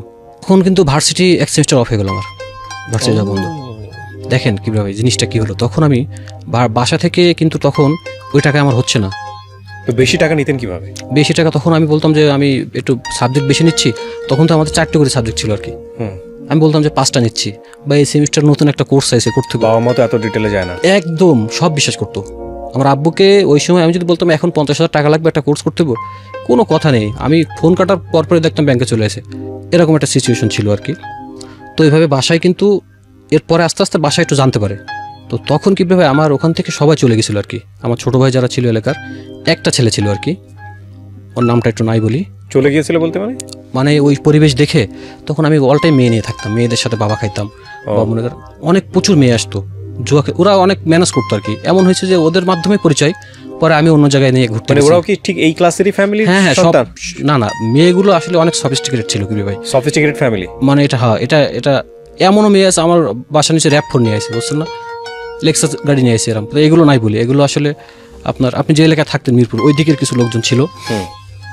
তো সবার সাথে আসলে ওইটা সব নেশার বন্ধুই কি ভাই। ওরাও কিন্তু ডেসপারেট খুব। তো ওদের সাথেও আমি আসলে বিভিন্ন জায়গায় ঘুরতে যেতাম, অন্য জায়গায় মাল খেতে যেতাম, মানে এই সার্কেলটা আপনার পরিচিত অনেক হয়ে গেল। তো এভাবে ভার্সিটি এক সেমিস্টার গ্যাপ হয়ে গেল, বাসা থেকে। আপনার প্রেমের কি অবস্থা? প্রেম চলতেছে, কিন্তু তখন নিপার কাছ থেকে প্রচুর টাকা নিই। ও তখন নিপার কাছ থেকে টাকা প্রচুর, যে আমার আজকে পুলিশে ধরছে, কি কারণে ধরছে, আরে পুলিশে ঢাকায় মারানো ধরছে, আমি অমনি আসছিলাম, মানে বিভিন্ন রকম ইস্যু। বা আজকে আমার শরীর খারাপ, কাছে টাকা নাই, ম্যাচের টাকা বা বাকি হয়েছে, বা এই যে টাকা হারাই গেছে ভার্সিটি থেকে আসার সময়। আসলে কীভাবে এটা আমি যে কীভাবে করতাম বা কী জন্য করতাম, আমার এখন খুব ঘৃণা হয় নিজের প্রতি, মানে ওইটা মনে হইলো আর কি। ও টাকা পাঠাতো? ওর তখন আসলে ওদের মার্কেট আছে বেনাপোলে, আচ্ছা, ঘর ভাড়া উঠতো অনেক টাকা। তো ও একটা দোকান থেকে টাকা নিত আর কি। ওকে। তো টাকা থাকতো প্রচুর আসলে, আর একটা মেয়ে তো মানে ওই টাকা থাকতো ওর কাছে। তো ওর যত টাকা থাকতো আসলে আমিই নিতাম, বিভিন্ন মিথ্যা কথা বলে আরও দিত।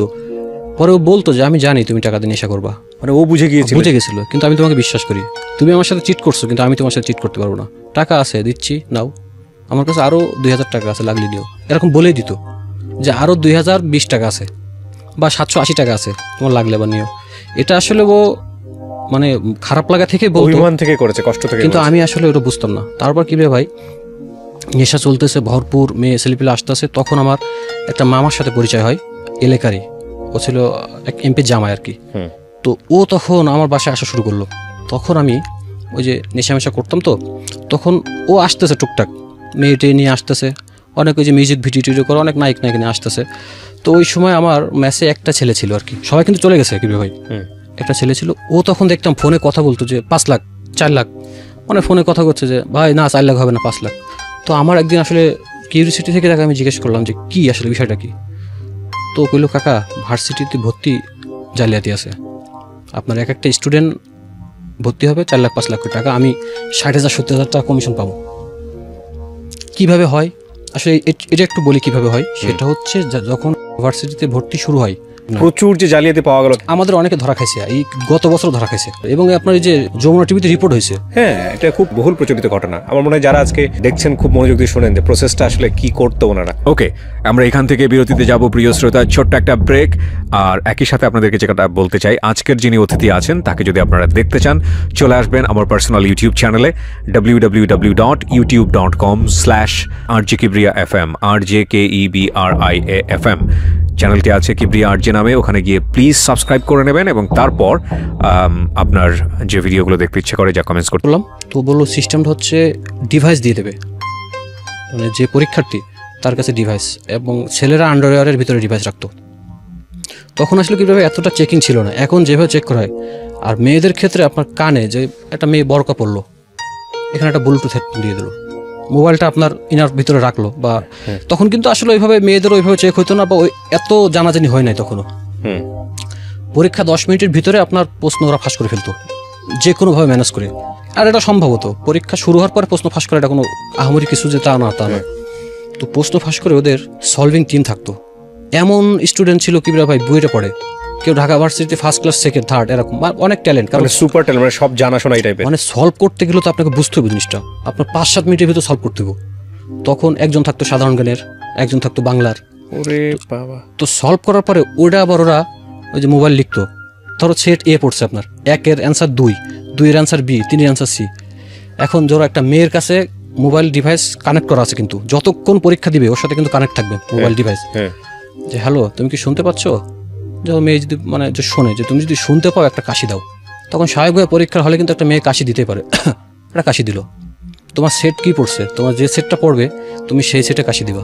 সেট এ কোনো কাশি নাই মনে করেন, সেট বি সে একটা কাশি দিল, তাহলে আমি কিন্তু বুঝলাম যে তার সেট বি পড়ছে। তখন আমি মানে এখান থেকে বলা হতো যে লেখো 1-এর 2, 2-এর 3, সুন্দর প্রসেস।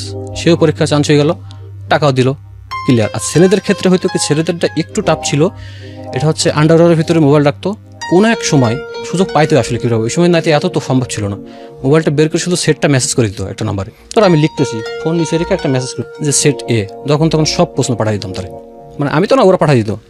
লাস্ট 2 ইয়ার্স আবার অন্য সিস্টেম বাড়িয়েছে, সেটা হচ্ছে এই যে আপনার স্বর্ণা দিয়ে কানের ভিতর ঢোকান লাগে এমন একটা ডিভাইস আছে, ছোট্ট একটা ডিভাইস, ওটা কোথাও রাখবে ইনার পয়েন্টে, আপনার স্বর্ণা দিয়ে, ওই যে স্বর্ণা মানে কানের ভিতর থেকে যেই ওইটা দিয়ে ওইটা মনে করেন আপনার কানের ভিতর ঢুকে দেওয়া লাগে। তারপর আপনার কান চেক করলো কিন্তু কেউ জানতে পারবে না, কানে কিছুই নাই। হ্যাঁ, তারপর ওখান থেকে আপনি কানেক্টেড থাকবেন। তবে কিছু কিছু ক্ষেত্রে মানে একটু আসলে নোটিস করতো মানুষজন, যেমন একটা ছেলে আমি ভয়নিটে চতুর্থ হয়েছিল, হ্যাঁ চতুর্থ, তার এ গ্রেড মনে করেন, এ প্লাসও নাই। এটা কিন্তু সবার কাছে একটা প্রশ্ন আসে যে এই ছেলে কেমনে চতুর্থ না।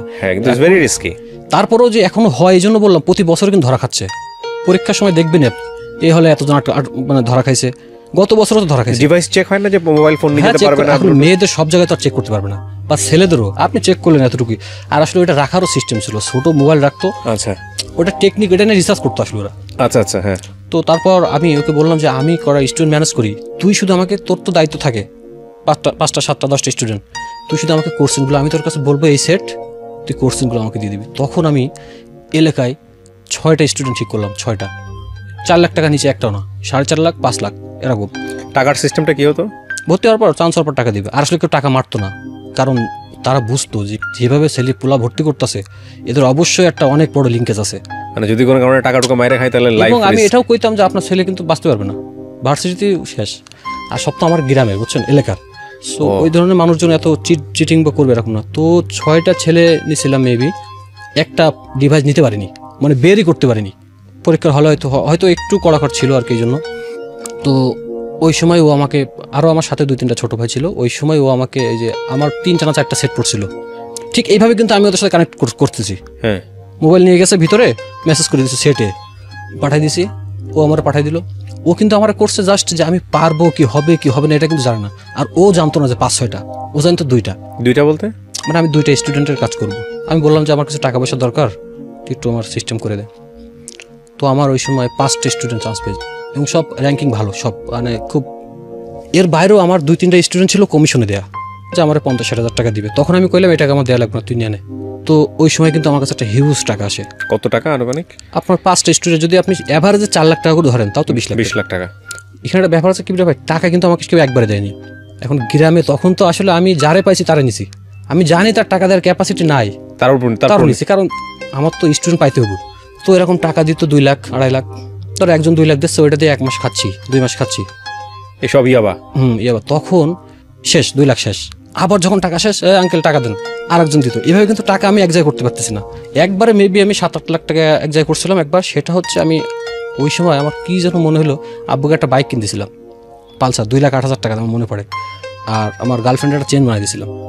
আর তখন আমি ওই যে কেনাকাটা করতাম প্রচুর, এস্টার সিটিতে যাইতাম, বসুন্ধরা সিটিতে যাইতাম, মানে খুব সুন্দরভাবে সময় পার করতাম আর কি। তখন টাকা কিন্তু এভাবে আমার শেষ হইতেছে কিভাবে ভাই। তখন ভার্সিটি যাচ্ছি কিন্তু রেজাল্ট অনেক খারাপ হয়। আমি যেখানে 3.63 3.7 পাইতাম, এখন পাই আমি 2.9 2.6, খুব খারাপের দিকে যাচ্ছে। তো তারপর আমার সাথে যে মামার কথা বললাম আপনাকে, মামার পরিচয় হয়, ওর সাথে এক কাস্টম কমিশনারের ছেলে আসতো, এক ব্যারিস্টারের ছেলে আসতো, আরও অনেক আছে, এক খ্রিস্টান একটা ছেলে ছিল। তখন আমরা জুয়া খেলতাম আর কি, 3 কার্ড। তখন আমি 3 কার্ড কিন্তু বুঝি না কি রে ভাই, আমাকে শেখাইছে। আমি কিন্তু অনেক পরে যে বুঝতে পারছি ওরা আমার সাথে চিট করে দিত। তো এরকম হয়েছে, একদিনে 2 লাখ টাকা হারছি। এবং তাস খেলতাম অনেক পপুলার ব্যক্তির সাথে, যেটা নাম বলা যাবে না, নাম বললে সমস্যা আছে, নাম বলা যাবে না। এবং আমাকে এখনও অনেকে চেনে, এখনও কিন্তু অনেকে চেনে, মাঝে মধ্যে মেসেঞ্জারে নক হয়, কথা হয়। তো ওই সময় নেশাটা, নতুন নতুন নেশা আসলো আমার লাইফে। নেশা কিন্তু তখন চলতেছে ভরপুর, তখন টাকা তো মানে শেষ নেই। আমি 3 দিন 4 দিন ঘুমাই না। তখন ফেন্সও আনতেছি আপনার মোহাম্মদপুরে যে জেনেভা ক্যাম্প, ওখান থেকে। তখন দেখেন আপনি, আমি একটা খাচ্ছি ঘুম না হওয়ার জন্য, আর একটা খাচ্ছি ঘুম হওয়ার জন্য। এমনও সময় গেছে আমি যে ঘুমের ওষুধ ডিসোপিন 2, ডেক্সপোটেন 2টা খাই লইছি, ঘুম আসে না আমার। মানে এত পরিমাণ বাবা খাইছি, ঘুম আসে না। তখন কিন্তু বাড়িতে হুলস্থুল অবস্থা কিবরে ভাই, তখন সবাই জানে গেছে। তারপর আমার যে নতুন নতুন নেশার সাথে পরিচয় হলো আর কি। তখন নিয়ে আসলো লুপিজেসিক, এটা হচ্ছে আপনার ইঞ্জেকশন নিত। তখন আমি নিতে পারতাম না আসলে, আমি ওইটা নিয়ে নিই কখনো। তারপর ওই যে ওরা হিরোইন নিয়ে আসতো, হিরোইন খাইতাম। আরেকটা নেশা আমি কয়েকবার নিয়েছি, সেটা হচ্ছে এলএসডি নাম শুনেছি আমি। এটা হচ্ছে লাস্ট স্টেজ অফ ড্রাগ, মানে এর থেকে ভয়ঙ্কর কিছু আর হতেই পারে না। তখন এই নেশাটা আপনার একটা যে কিছু কিছু সময় পানের ভিতরে একটা জরি মতো দেয়, কিন্তু পান খাওয়ার সময় ওরকম একটা পেপার আপনি জিব্বায় দিলেন, ফয়েল পেপারের মতো। হ্যাঁ ফয়েল পেপারের মতো আপনি জিব্বায় দিলেন, সেকেন্ডের ভিতরে শেষ। কিন্তু আপনি পৃথিবীতে আর নাই এরকম মনে হবে, আপনার শরীর ফুল ছাড়া দিব। তখন এইভাবে চলতে থাকে। আপনি নিয়েছেন ওটা? হ্যাঁ, কয়েকবার নিছি, একবার না। তখন দেখেন আমার সাথে কি বিজনেসটা হয়েছে। একটা ফেন্সি নিয়ে আসতো 500 টাকায় মনে করেন, বা 700 টাকা 800 টাকায়, আমার কাছে 2000 টাকাও নিছে। বুঝতো আপনার কাছে টাকা আছে। এবং আমি জুয়া খেলে অনেক টাকা হারছি। তো এই করতে করতে ভার্সিটিও আসে, ভার্সিটি চলতে, নাটক শেষ, নাটক কিন্তু ফুল শেষ। ভার্সিটি শেষের দিকে কিন্তু রেজাল্ট হয় জঘন্য খারাপ, 2.63 পাইছে, 2.6, মানে যেমন তেমন পাস। তো এইভাবে চলতে থাকে। তারপর একটা সময় আমার ছোট ভাই, ওই সময়টাতে কি মনে হতো যে জীবনে আর কিছু দরকার নেই, আমি মাঝে মধ্যে না কাঁদতাম একা একা। কিন্তু বিশ্বাস করেন, যখন আমার নেশার এটা কেটে যেত, আর খাবো না আমি। এরকম হয়েছে যে এখন যে বলি যে হোম কোয়ারেন্টাইন, আমি নিজেকে ঘরে আটকে রাখতাম 2-3 দিন, বের হবো না, কারো দরজা খুলবো না, আমি নাই বাসায়। কিন্তু আমি নিজে আবার ফোন দিতাম, পারতেছি না আর। ওই সময় কাউকে পাশে পেতেন যে সে সাপোর্ট দিবে, বা যে তুমি যেও না বা এরকম? আমার এই যে ফ্রেন্ড ছিল ভার্সিটির, শিমুল নামকের একটা, ও আমাকে খুব সাপোর্ট দিত আর কি। আসলে ওই সময় ভালো লাগতো না। তখন আমি মানে ব্যাড কোম্পানিগুলো আমি আসলে বাদ দিয়ে দিছি, মানে সরি, আমার ব্যাড কোম্পানিগুলো আমার কাছে, তো আমি ড্রিঙ্কস করতেন না, আমি মদের প্রতি আমার ওই ধরনের কোনো আগ্রহ ছিল না। আর কিভাবে আমি আসলে, তখন আমার একটা জিনিস মনে হইতো যে প্রথম যে কেন সিগারেটটা আমি খাইছিলাম, আসলে আমি একটা সিগারেট থেকে আজকে এই অবস্থা। এই কথাটা বলি, এটা আমি পরে নোট করবো আপনাকে, আমি বলবো এটা রিলেট আছে কথাটার সাথে। First dose does the damage, আপনার নেশার প্রথম টানটাই কিন্তু সর্বনাশের পথ শুরু করে, আপনি দেখবেন এটা। তো তারপর আমার আম্মু, আমার গার্লফ্রেন্ড, তখন তারা ঢাকায় চলে আসে। তখন আমি কথা বলতাম না, টাকা না দিলে কথা বলতাম না, নিবার কাছে টাকা চাইতাম। একটা মেয়ের কাছে যতই টাকা থাক, কত থাকবে? স্বাস্থ্য খারাপ হয়ে গেল না ইন দ্য মিনটে? একদম, আমাকে দেখে সবাই বুঝতো নেশাখোর। তো ওরা আসলো, তো এসে দেখলো যে আমাকে না বলে চলে আসছে আমার বাসায়। তখন আমার ছোট ভাই এআইবিতে পড়তো, ও বাসার মধ্যে বাসায় আসতো, তো ওরে তো সবাই চিনতই। ও মেসেজ এসে কইছে, ভাই আমরা যে আসছি কাউকে কবেন না, ওরা কবেন না। তো আম্মু, ছোট ভাই আসে। তো ওই দিন আমি বিকালে আমার সাথে ওই টিম সহ 7-8 জন, 4-5টা মেয়েরা নিচে দাঁড়াইছিল। আগে দেখি পরিবেশটা কি। উঠছি, দরজা খুলে দেখি আমার আম্মু, আমার গার্লফ্রেন্ড, কি একটা সিচুয়েশন। এবং সবাই দেখতেছে, কারো এখানে দাড়ি, আসলে গ্রামগঞ্জের লোক কিন্তু এগুলো একটু স্টাইলিশ, হাতে কারো ব্রেসলেট ঝুলতেছে, চুল লাল, এবং দেখে বোঝা যাইতেছে নেশাখোর। পরে আমার যে মামা ছিল পরিচিত, যে বললাম, আমার আম্মু বললো যে তুই এর সাথে নেশা করস, এটা ঠিক? কয় না, কোনো নেশা নেই, কিসের নেশা? কিন্তু আসলে কিন্তু বুঝছে। পরে আমি চলে গেছি রাগ করে। তারপর বাসায় আসলো, বাসায় এই পরিবেশ দেখে আমার ভার্সিটি গেল আমাকে না জানিয়ে। তো দেখলো যে 1 সেমিস্টার গ্যাপ দিছি, রেজাল্ট খারাপ। তখন আসলে আব্বু শক্তের, আম্মু খুব কাঁদতো আর কি। মানে গার্লফ্রেন্ডও তখন কথা বলতো, কিন্তু ওরা চলে গেল, চলে যে আমার টাকা পয়সা দিয়ে বন্ধ করে। তখন আমার 1 সেমিস্টার বাকি ছিল, কিভাবে 1 সেমিস্টার। পরে আব্বু বললো তুই আবার নতুন করে সাবজেক্ট নিয়ে রেজাল্ট ভালো করতে হবে। নিলাম না, টাকা দিল না, আমার টাকা আর টাকা দিচ্ছে না। তখন আমার ম্যাথ খরচও দিচ্ছে না আমার, তখন কিন্তু আমার টাকা আসতেছে এই চারিপাশ থেকে। এরকম করতে করতে আমার এক ফ্রেন্ডের মাধ্যমে আমি টাকা নিয়ে আসলাম আব্বুর কাছ থেকে, নিয়ে রেজিস্ট্রেশন করলাম। তো এর ভিতরে কীভাবে আমার নাটক লাইনের অনেকে আমাকে ফোন দিত যে ভাই আমার এই কাজটা একটু করে দাও তুমি। তখন আমার খুব একটা স্কোপ ছিল কিবরিয়া ভাই, মানে আমি আসলে এতদিন থাকলে আমি অনেক একটা জায়গা তৈরি করে লাইম লাইটে থাকতে পারতাম আর কি। মানে আমি যাদের সাথে কাজ করছি বা আমার সাথে যারা কাজ করছে তারা এখন অনেক নাম করা ডিরেক্টর আর কি। তো আমি আসলে ফোনই ধরতাম না, লাস্টে সিম চেঞ্জ করে ফেললাম, ভালো লাগতো না। তখন এইভাবে ভার্সিটি শেষ হলো, রেজাল্ট একটু খারাপ হলো আর কি। তারপর এই যে প্রথম দিকে যে ভালো করছে না, সপ্তাহে একসাথে কাউন্ট হয়, এই মিলায় মোটামুটি একটা লেভেলে আসলো আর কি। তারপর আমি ওই যে তারপর জন্য কি হয়, তখন আমি ওই যে ঢাকাতেই থাকি। তখন একটা সময় আমার বললো যে বাসায় চলে যাইতে, তখন তার হচ্ছে না। তখন নিপাও বললো যে তুমি বাসায় আসতে পারলে সম্পর্ক থাকবে, আর না হলে আমি বিয়ে করবো না জীবনে, কিন্তু সম্পর্ক থাকবে না। তো ওই সময় আমাকে বাসায় যাওয়া হলো আর কি। বাসায় গেলাম, আব্বু আম্মু বসলো যে যা গেছে গেছে জীবনে, সব ভুল, সব কিছুই হয়েছে। আসলে বাপ মা তো এরকমই কি ভাই, সব কিছু ভুল, টাকা পয়সা চাকরি বাকরি কিচ্ছু লাগবে না, তুমি বাবার ব্যবসা দেখো। তখন আমার বাবার ব্যবসা খুব স্টাবলিশ পর্যায়ে চলে গেছে আর কি। তখন আমি বাসাতে ছিলাম 15-20 দিন মতো, নিজে আমি নিজের একটা রিহাব সেন্টার তৈরি করলাম নিজের। তখন আমার আম্মু সিগারেট এনে দিত আমাকে, যে তুই বাসা বসে সিগারেট খা, আমার সামনে খা। আচ্ছা, এই ব্যাপারটা আমি খুব কমন পেয়েছি। আমি আমার সিক্রেটসে এত বেশি এই ধরনের ঘটনা আমি শুনেছি। আমি অনেক গল্প পেয়েছি এরকম, যে বাবা মা শেষ পর্যন্ত এরকম করে যে নিজের সন্তানকে যেটা তাদের যেটাই হোক না কেন মানুষের সামনে যাতে না যায়, মানুষের সামনে যাতে না করে, এবং আত্মসম্মানের জন্য হোক বা যাই কোনো যেটার জন্য হোক না কেন নিজের ঘরের মধ্যে করো, এইরকম একটা পরিস্থিতিতে নিয়ে আসে। আমি জানি না এটা কতটা কষ্ট থেকে তারা করে, but it's very unbearable situation. Okay, আমরা এখান থেকে বিরতিতে যাব প্রিয় শ্রোতা, ছোট্ট একটা ব্রেক। আজকের যিনি অতিথি আছেন তাকে যদি আপনারা দেখতে চান, চলে আসবেন আমার পার্সোনাল ইউটিউব চ্যানেলে www.youtube.com/rjkibriya.fm। চ্যানেলটি আছে কিবরিয়া আরজে নামে, ওখানে গিয়ে প্লিজ সাবস্ক্রাইব করে নেবেন, এবং তারপর আপনার যে ভিডিওগুলো দেখতে ইচ্ছে করে, যা কমেন্টস করতে ইচ্ছে করে, ওখানে করবেন। আমরা যেখানটায় ছিলাম, তারপর বলেন। তারপর আমি ওই যে বাসাতে থাকলাম, তখন কিন্তু কীভাবে আমি সুস্থ, আমার তখন নেশার জন্য খারাপ লাগতো, কিন্তু আমি বেরোতাম না। আমি নিজের ভিতরে একটা মনোবল তৈরি করলাম যে না, নেশার করবো না। তখন আমি আব্বুর সাথে অফিসে যাই, তখন সুস্থ আমি ফুল, শুধু সিগারেটটা খাই আর কিচ্ছু খাই না। মানে আব্বুর সাথে সকালে অফিসে যাই, আবার রাত্রে চলে আসি।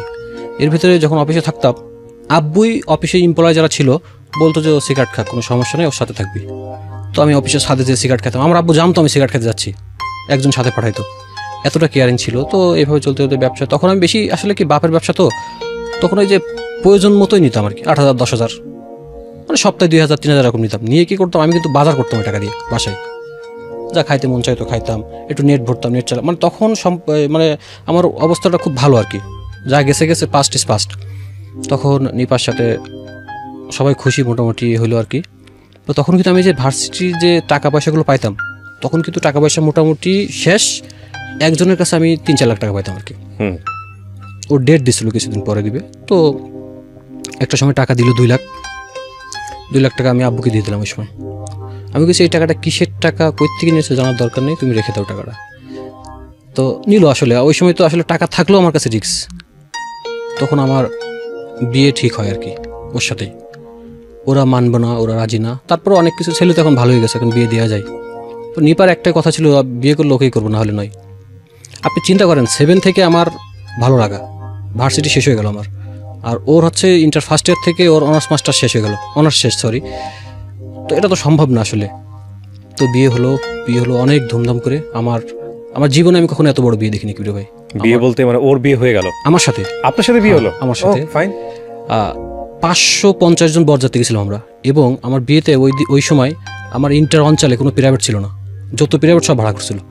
আমার বাপ মিনিমাম 10 থেকে 15 লাখ টাকা খরচ করে, এবং আমি যে 2 লাখ দিয়েছিলাম, মানে হিউজ একটা আয়োজন হয় কিরে ভাই, লাইটিং মাইটিং দিয়ে। মানে এটা আপনি আমার এলাকায় সবাই জানে, এটা বিয়েটা এত খুব জমজমকপূর্ণ হয়েছিল। তো বিয়েতে গেলাম, তখন এর মাঝখানে একটু কথা বলি কিরে ভাই, বিয়ের 3-4 দিন আগের থেকে কিন্তু আমি আবার নেশা শুরু করছি। কেমনে? আমি একটা দোকানে ক্যারাম বোর্ড খেলতাম মাঝে মধ্যে, মানে চান্স পেলেই ঢুকে যাওয়ার সম্ভাবনা। ক্যারাম বোর্ড খেলতাম। তো ওই বললো যে কাকা, আমি তো বাবা নিয়ে আসছি এক জায়গা থেকে, খাইতে পারি না, তুমি তো খাওয়াই দিবা, তুমি তো আগে খাইতা। ওই যে আমি খাওয়া দিতে গেলাম কিরে ভাই, আবার এডিক্টেড হয়ে গেলাম। তখন বিয়ের দিনও আমি খাইছি জাস্ট, কিন্তু আমি ফুল ভালো। বিয়ের 3 দিন আগ থেকে আবার শুরু হয়েছে, দেখেন ভাগ্যটা কত। মানে জাস্ট ওটা ওই ঘটনার প্রেক্ষাপটে। তখন কিন্তু আমি এবার ফেঞ্চও খাচ্ছি, গাঁজাও খাচ্ছি। তখন আবার কিন্তু বিয়ের দিন আমি আমার চেহারা দিকে ওদিন অনেকে গেস করছে যে কিছু একটা করছে, খেয়ে হয়ে আসছে। ওই দিন রাত্রে মনে হয় 20টা বাবা খাইছি, 20টা, সারা রাত ঘুমাইনি, বুঝেন। তো বিয়েতে মানে আপনার বাসরাত যাবার সঙ্গে বিয়ের আগের দিন, কিন্তু এটা বিয়ের দিন না। তো এবং কি বিয়ের সরি টু সে, বিয়ের দিনও কিবরা ভাই যখন বিয়ে হলো সব কিছু আমাকে ওই যে একটা বাইক দিছিল শ্বশুর, আমি চাই না কোনো কিছু, কিন্তু অনেক কিছু দিছিল আর কি, মানে আমার চয়েসগুলো জানতো নিপা। একটা হাঙ্গারি ভালোবেসে দিয়েছে। ওই সময় একটা হাঙ্গারি ছিল, খুব পছন্দ হতো আমার, সাদা সাদা নতুন আইছিল আচ্ছা হাঙ্গারি। আমার একটা চেন দিছিল 2.5। আপনি তখন তো কোথাও জয়েন টন করেন নাই? না, তখন বাপের ব্যবসা ভালো আছি তখন। আচ্ছা, একটা চেন দিছিল আর কয়েকটা আংটি, মানে অনেক একটা আয়োজন হয়েছিল আর কি। তো এই পর্যায়ে আসলো, আমি বাসর রাতেও আমি ওই দিন দোকানে যাচ্ছি বারবার, দোকানের পাশে একটা রুম ছিল, ওখানে বাবা খাইতাম। তো বারবার একটা মানুষ সিগারেট খাইতে যায়, কিন্তু এতবার তো যায় না, বুঝলেন? এইভাবে চলতে চলতে বসতে থাকে সবাই। তখন আবার সেই আগের পরিস্থিতি তৈরি হয়। তখন কি রে ভাই, আমি এই যে এতদিন কিন্তু বাপ মার সাথে তর্ক হইতো না আমার, এখন মারামারি তর্ক এই পর্যায়ে চলে গেল। গালিগালাস, জঘন্য গালিগালাস করতাম, যে তুই টাকা দিয়ে এত টাকা দিয়ে কি করবি, আমি খরচ, মানে এরকম কথাবার্তা। শ্বশুর বাড়ি থেকে প্রেশার আসলো, এর ভিতরে আমার বউ প্রেগনেন্ট হয় আর কি, বাসায় চলে যায়। তখন আমি ওই যে নেশাগ্রস্ত অবস্থায় কিন্তু শ্বশুর বাড়ি যাইতাম, কিন্তু বিশ্বাস করেন আমার শাশুড়ি কোনোদিন বুঝতে দেয়নি যে আমি যে নেশাখোর, একে একটু অবহেলা করা দরকার, এটা কখনো বুঝতে দেয়নি। সব সময় আসলে মানে জামাইয়ের মতো যত্ন করতো। তো এই পর্যায়ে চলতে এগুলো খুব ভালো। মানে এই যে একটা বিষয়, মানে একটা মানুষ নেশা করছে কিন্তু তার চারপাশের মানুষজন তাকে নেগলেক্ট করছে না, কেয়ার করছে, যে কোনোভাবে ওখান থেকে ফিরে আসার জন্য সুন্দরভাবে চেষ্টা করছে, এটা কিন্তু খুবই দরকার, খুবই দরকার। এই সাপোর্টিংটা দরকার, খুবই দরকার, যদি ওই মানুষটাকে সত্যি সত্যি একটা সময় ফেরাতে হয়। নইলে হয় কি, মানে নেশাখোর, মানে সবাই দূর দূর দূর দূর করে তারাই তো ভাবে যে আমাদের সাথে তো এরকমই করবে, ও তখন আরও নিজেকে শেষ করে দেয়।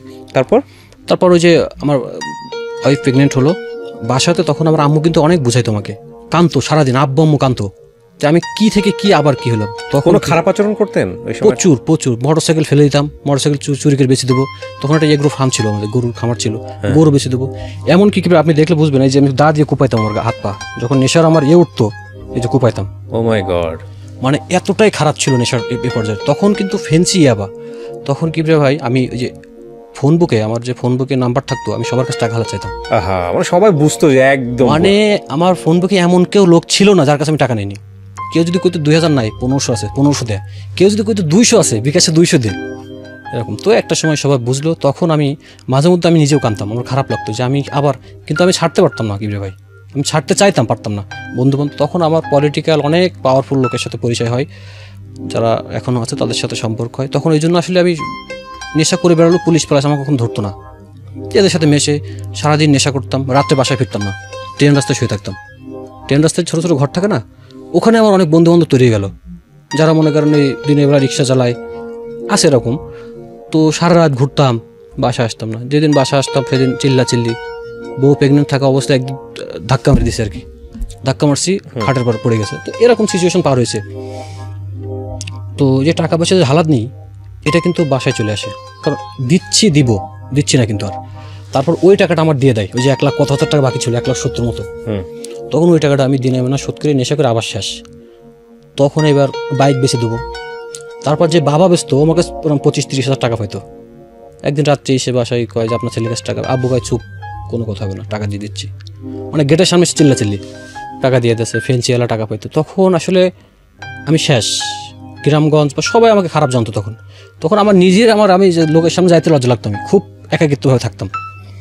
এবার চলতে থাকে। তো একটা সময় আমার মেয়ে হয় একটা। আমি কি রে ভাই, আমার খুব স্বপ্ন ছিল যে আমার একটা মেয়ে হবে। আমি যখন সুস্থ ছিলাম, বা আমি ছোটোবেলা থেকে আমার খুব মেয়ের শখ ছিল, কারণ আমার নিজের কোনো বোন নাই, তো এই জন্য হয়তো ভাই এই আকর্ষণটা। তো যেদিন মেয়ে হবে সেদিনও আমি যাই না। ডক্টর ছিল পরিচিত, ফ্যামিলিগত ডাক্তার ছিল, ফোন দেয় জামাই কই, আমি যাই না। কিন্তু আমি সন্ধ্যার সময় যে সিজার হইবে ওই সময় গেছি, তাও সে মালমূল খায়া ভরপুর অবস্থা। তো তখন আসলে ফিলিংসটা ওরকম ছিল না। তো আসলে বাচ্চা হওয়ার পরে তার পরদিন সকালে আবার আমি চলে আসি, এসে বন্ধু বান্ধব সবাই মালটাল খাওয়াইছি। তখন আবার কিছু টাকা পয়সা ছিল, ওই যে টাকাটা পাইলাম। দেখেন আমার মেয়ে হয়েছে, আমি সবাইকে মাল খাওয়াচ্ছি খুশিতে। তো তারপর এইভাবে তখন একটা পর্যায়ে সেপারেশনের মতো একটা পর্যায়ে চলে আসলো। আমি কোনো কাজ করছি না, আমি আব্বুর অফিসে যাচ্ছি না, আব্বু আমাকে নিব না, কারণ তার একটা প্রেস্টিজ ব্যাপার আছে। গ্রামগঞ্জে অনেকের কাছে টাকা হালা দিয়েছে, আত্মীয় স্বজন কেউ বাদ নাই, মানে আত্মীয় স্বজন মানে কেউ বাদ নাই টাকা চাইতে, শুধু শ্বশুরবাড়ির লোকজনের কাছ থেকে নেয়নি, তাছাড়া যে যা আছে আশেপাশে। তো এইভাবে আমি একদিক থেকে নিতাম, একদিকটা আম্মু শোধ করতো। আসলে এটারও তো একটা লিমিটেশন আছে, মহিলা।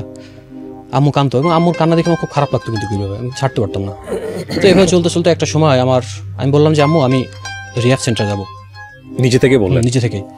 এর ভিতরে কীভাবে আমি কিন্তু বাসায় থাকতাম, 2-4 দিন 5 দিন বাসায় থাকতাম ভালো হওয়ার জন্য, কিন্তু পারতাম না।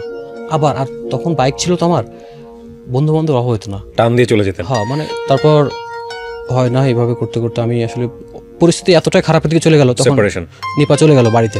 সেপারেশন ঠিক না, বাড়িতে আবার বোঝাই শুনে আসলাম, নেশা করবো না, ভালো হয়ে গেছি। আমার আব্বু আমার কি ভাই, এগুলো আমার খুব খারাপ লাগে, আমার পায়ে জড়ায় ধরছিল আমার আম্মু। মানে এই স্মৃতিগুলো যখন মনে হয় আসলে আমার, এই যে আমি এখানে বসে কথা বলছি কি ভাই, এটা ফুল আমার মায়ের অবদান। নিপা নিপা একটা রোল প্লে করছে, কিন্তু টোটালি আমার মায়ের অবদান। তারপর আমি চলে যাই। আমার এই যে একদিন রাত্রে রিহ্যাব সেন্টার থেকে ওদেরকে ফোন দেয়। রিহ্যাবের একটা ব্যাপার আছে কি, এখানে কিন্তু 100 জন যদি ভর্তি হয় এইভাবে, আপনি কিন্তু 10 জন সুস্থ হয় বা 20 জন সুস্থ হয়, কিন্তু সবাই সুস্থ হবে এমন না।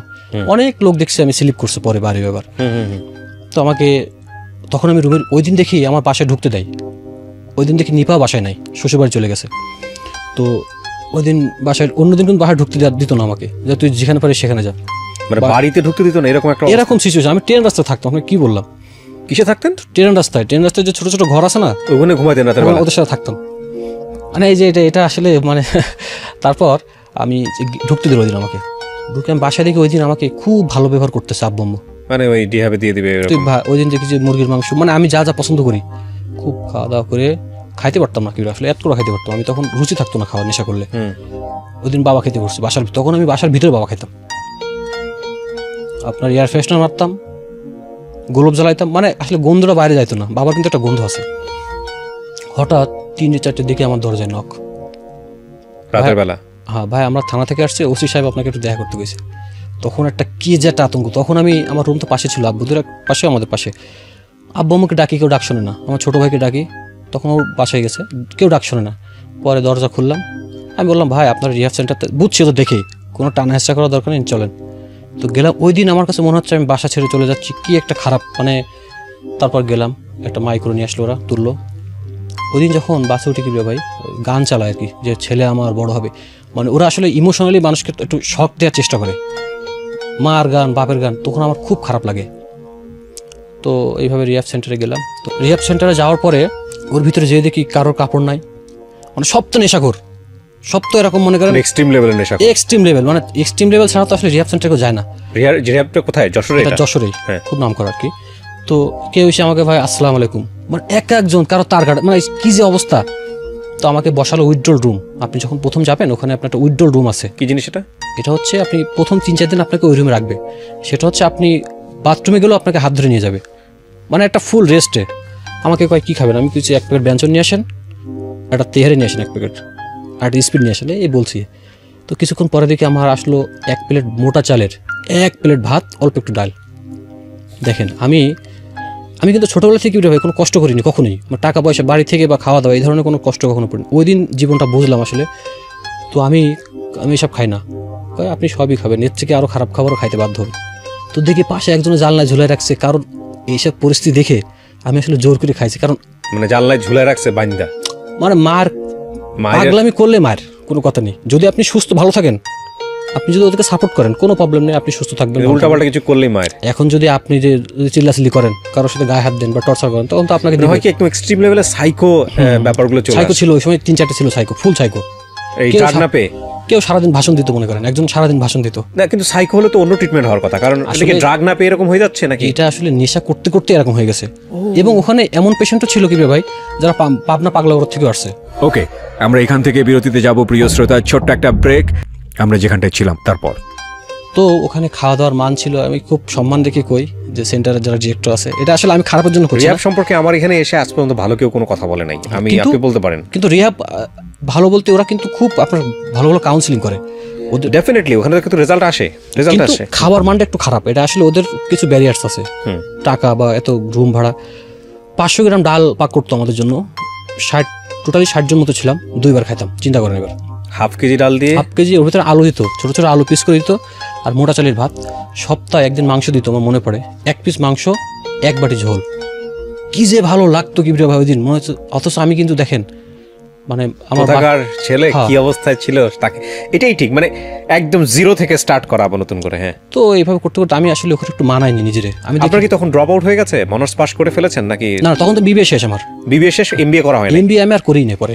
আচ্ছা, তারপর ওখানে গেলাম, ওই যে চলতে চলতে ওখানে কাজ থাকতো, আপনার এক একদিন এক একটা কাজ করতো। কোনোদিন ছিল আছে বেড বিছানা, যত লোক আছে সবার বেড বিছানা করতে হবে। কোনোদিন ছিল থালাবাটি, যত থালাবাটি আছে ওখানে কিন্তু এক্সট্রা কোনো বুয়া নাই, সব আপনাকে করতে হবে, নিজেদের মধ্যে করতে হয়।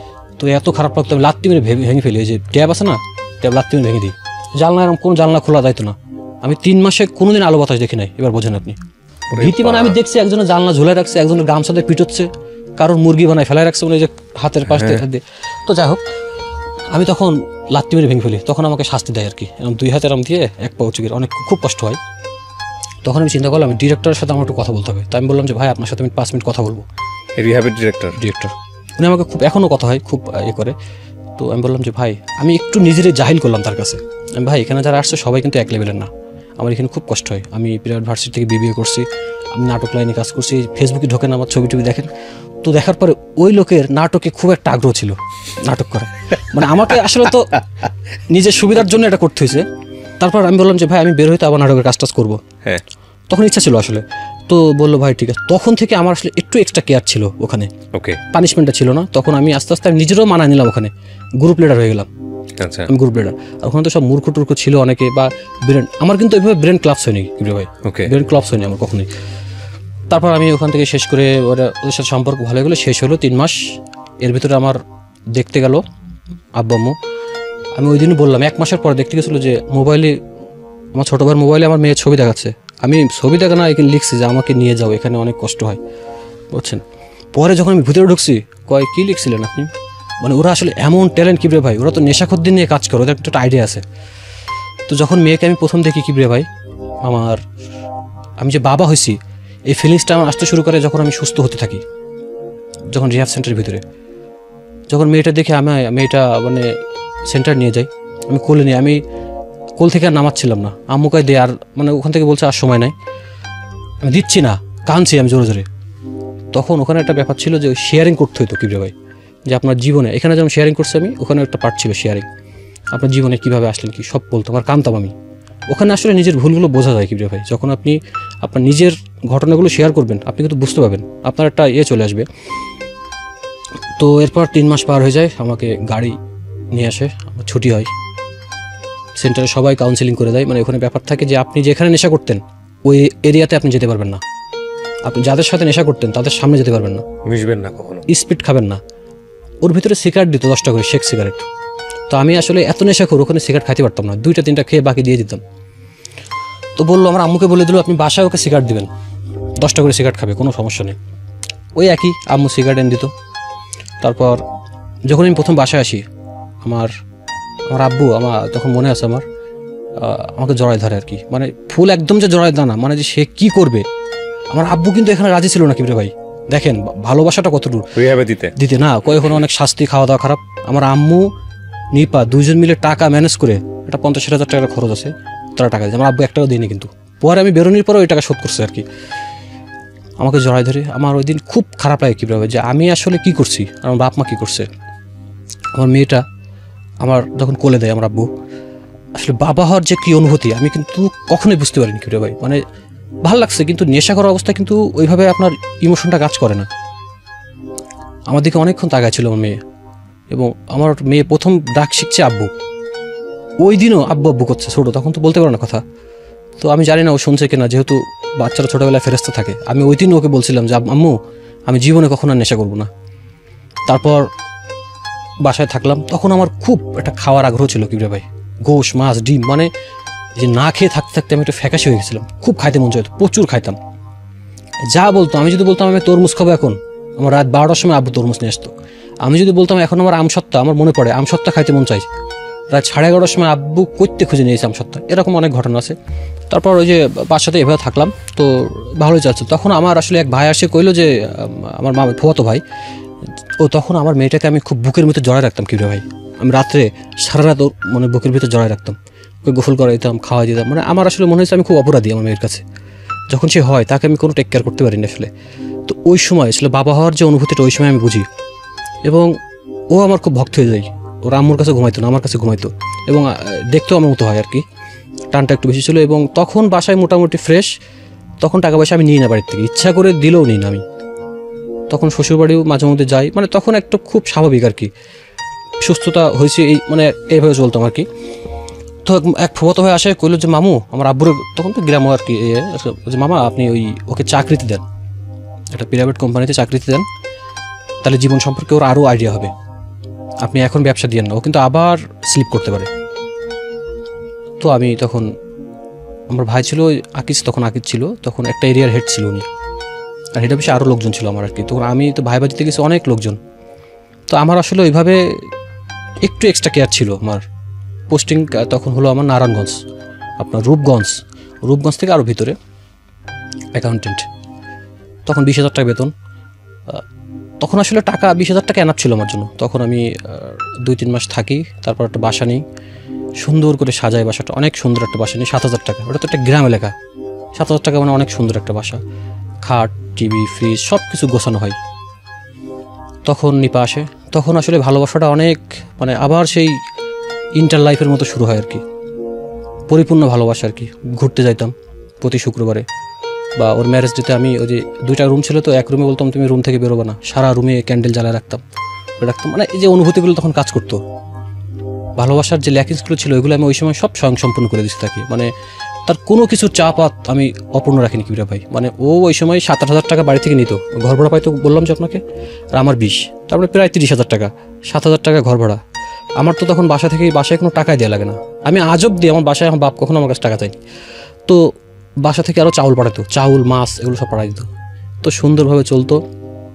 ও এর মধ্যে একটা কথা একটু পিছনে ফেলে আসছি, আমি কিন্তু নেশা করা অবস্থা, আমি কিন্তু আমার যে শ্বশুরবাড়ি থেকে যে আংটি চেন সব বিক্রি করে দিয়েছি আমি, সব বুঝতেই পারছি, সব শেষ করে দিয়েছি।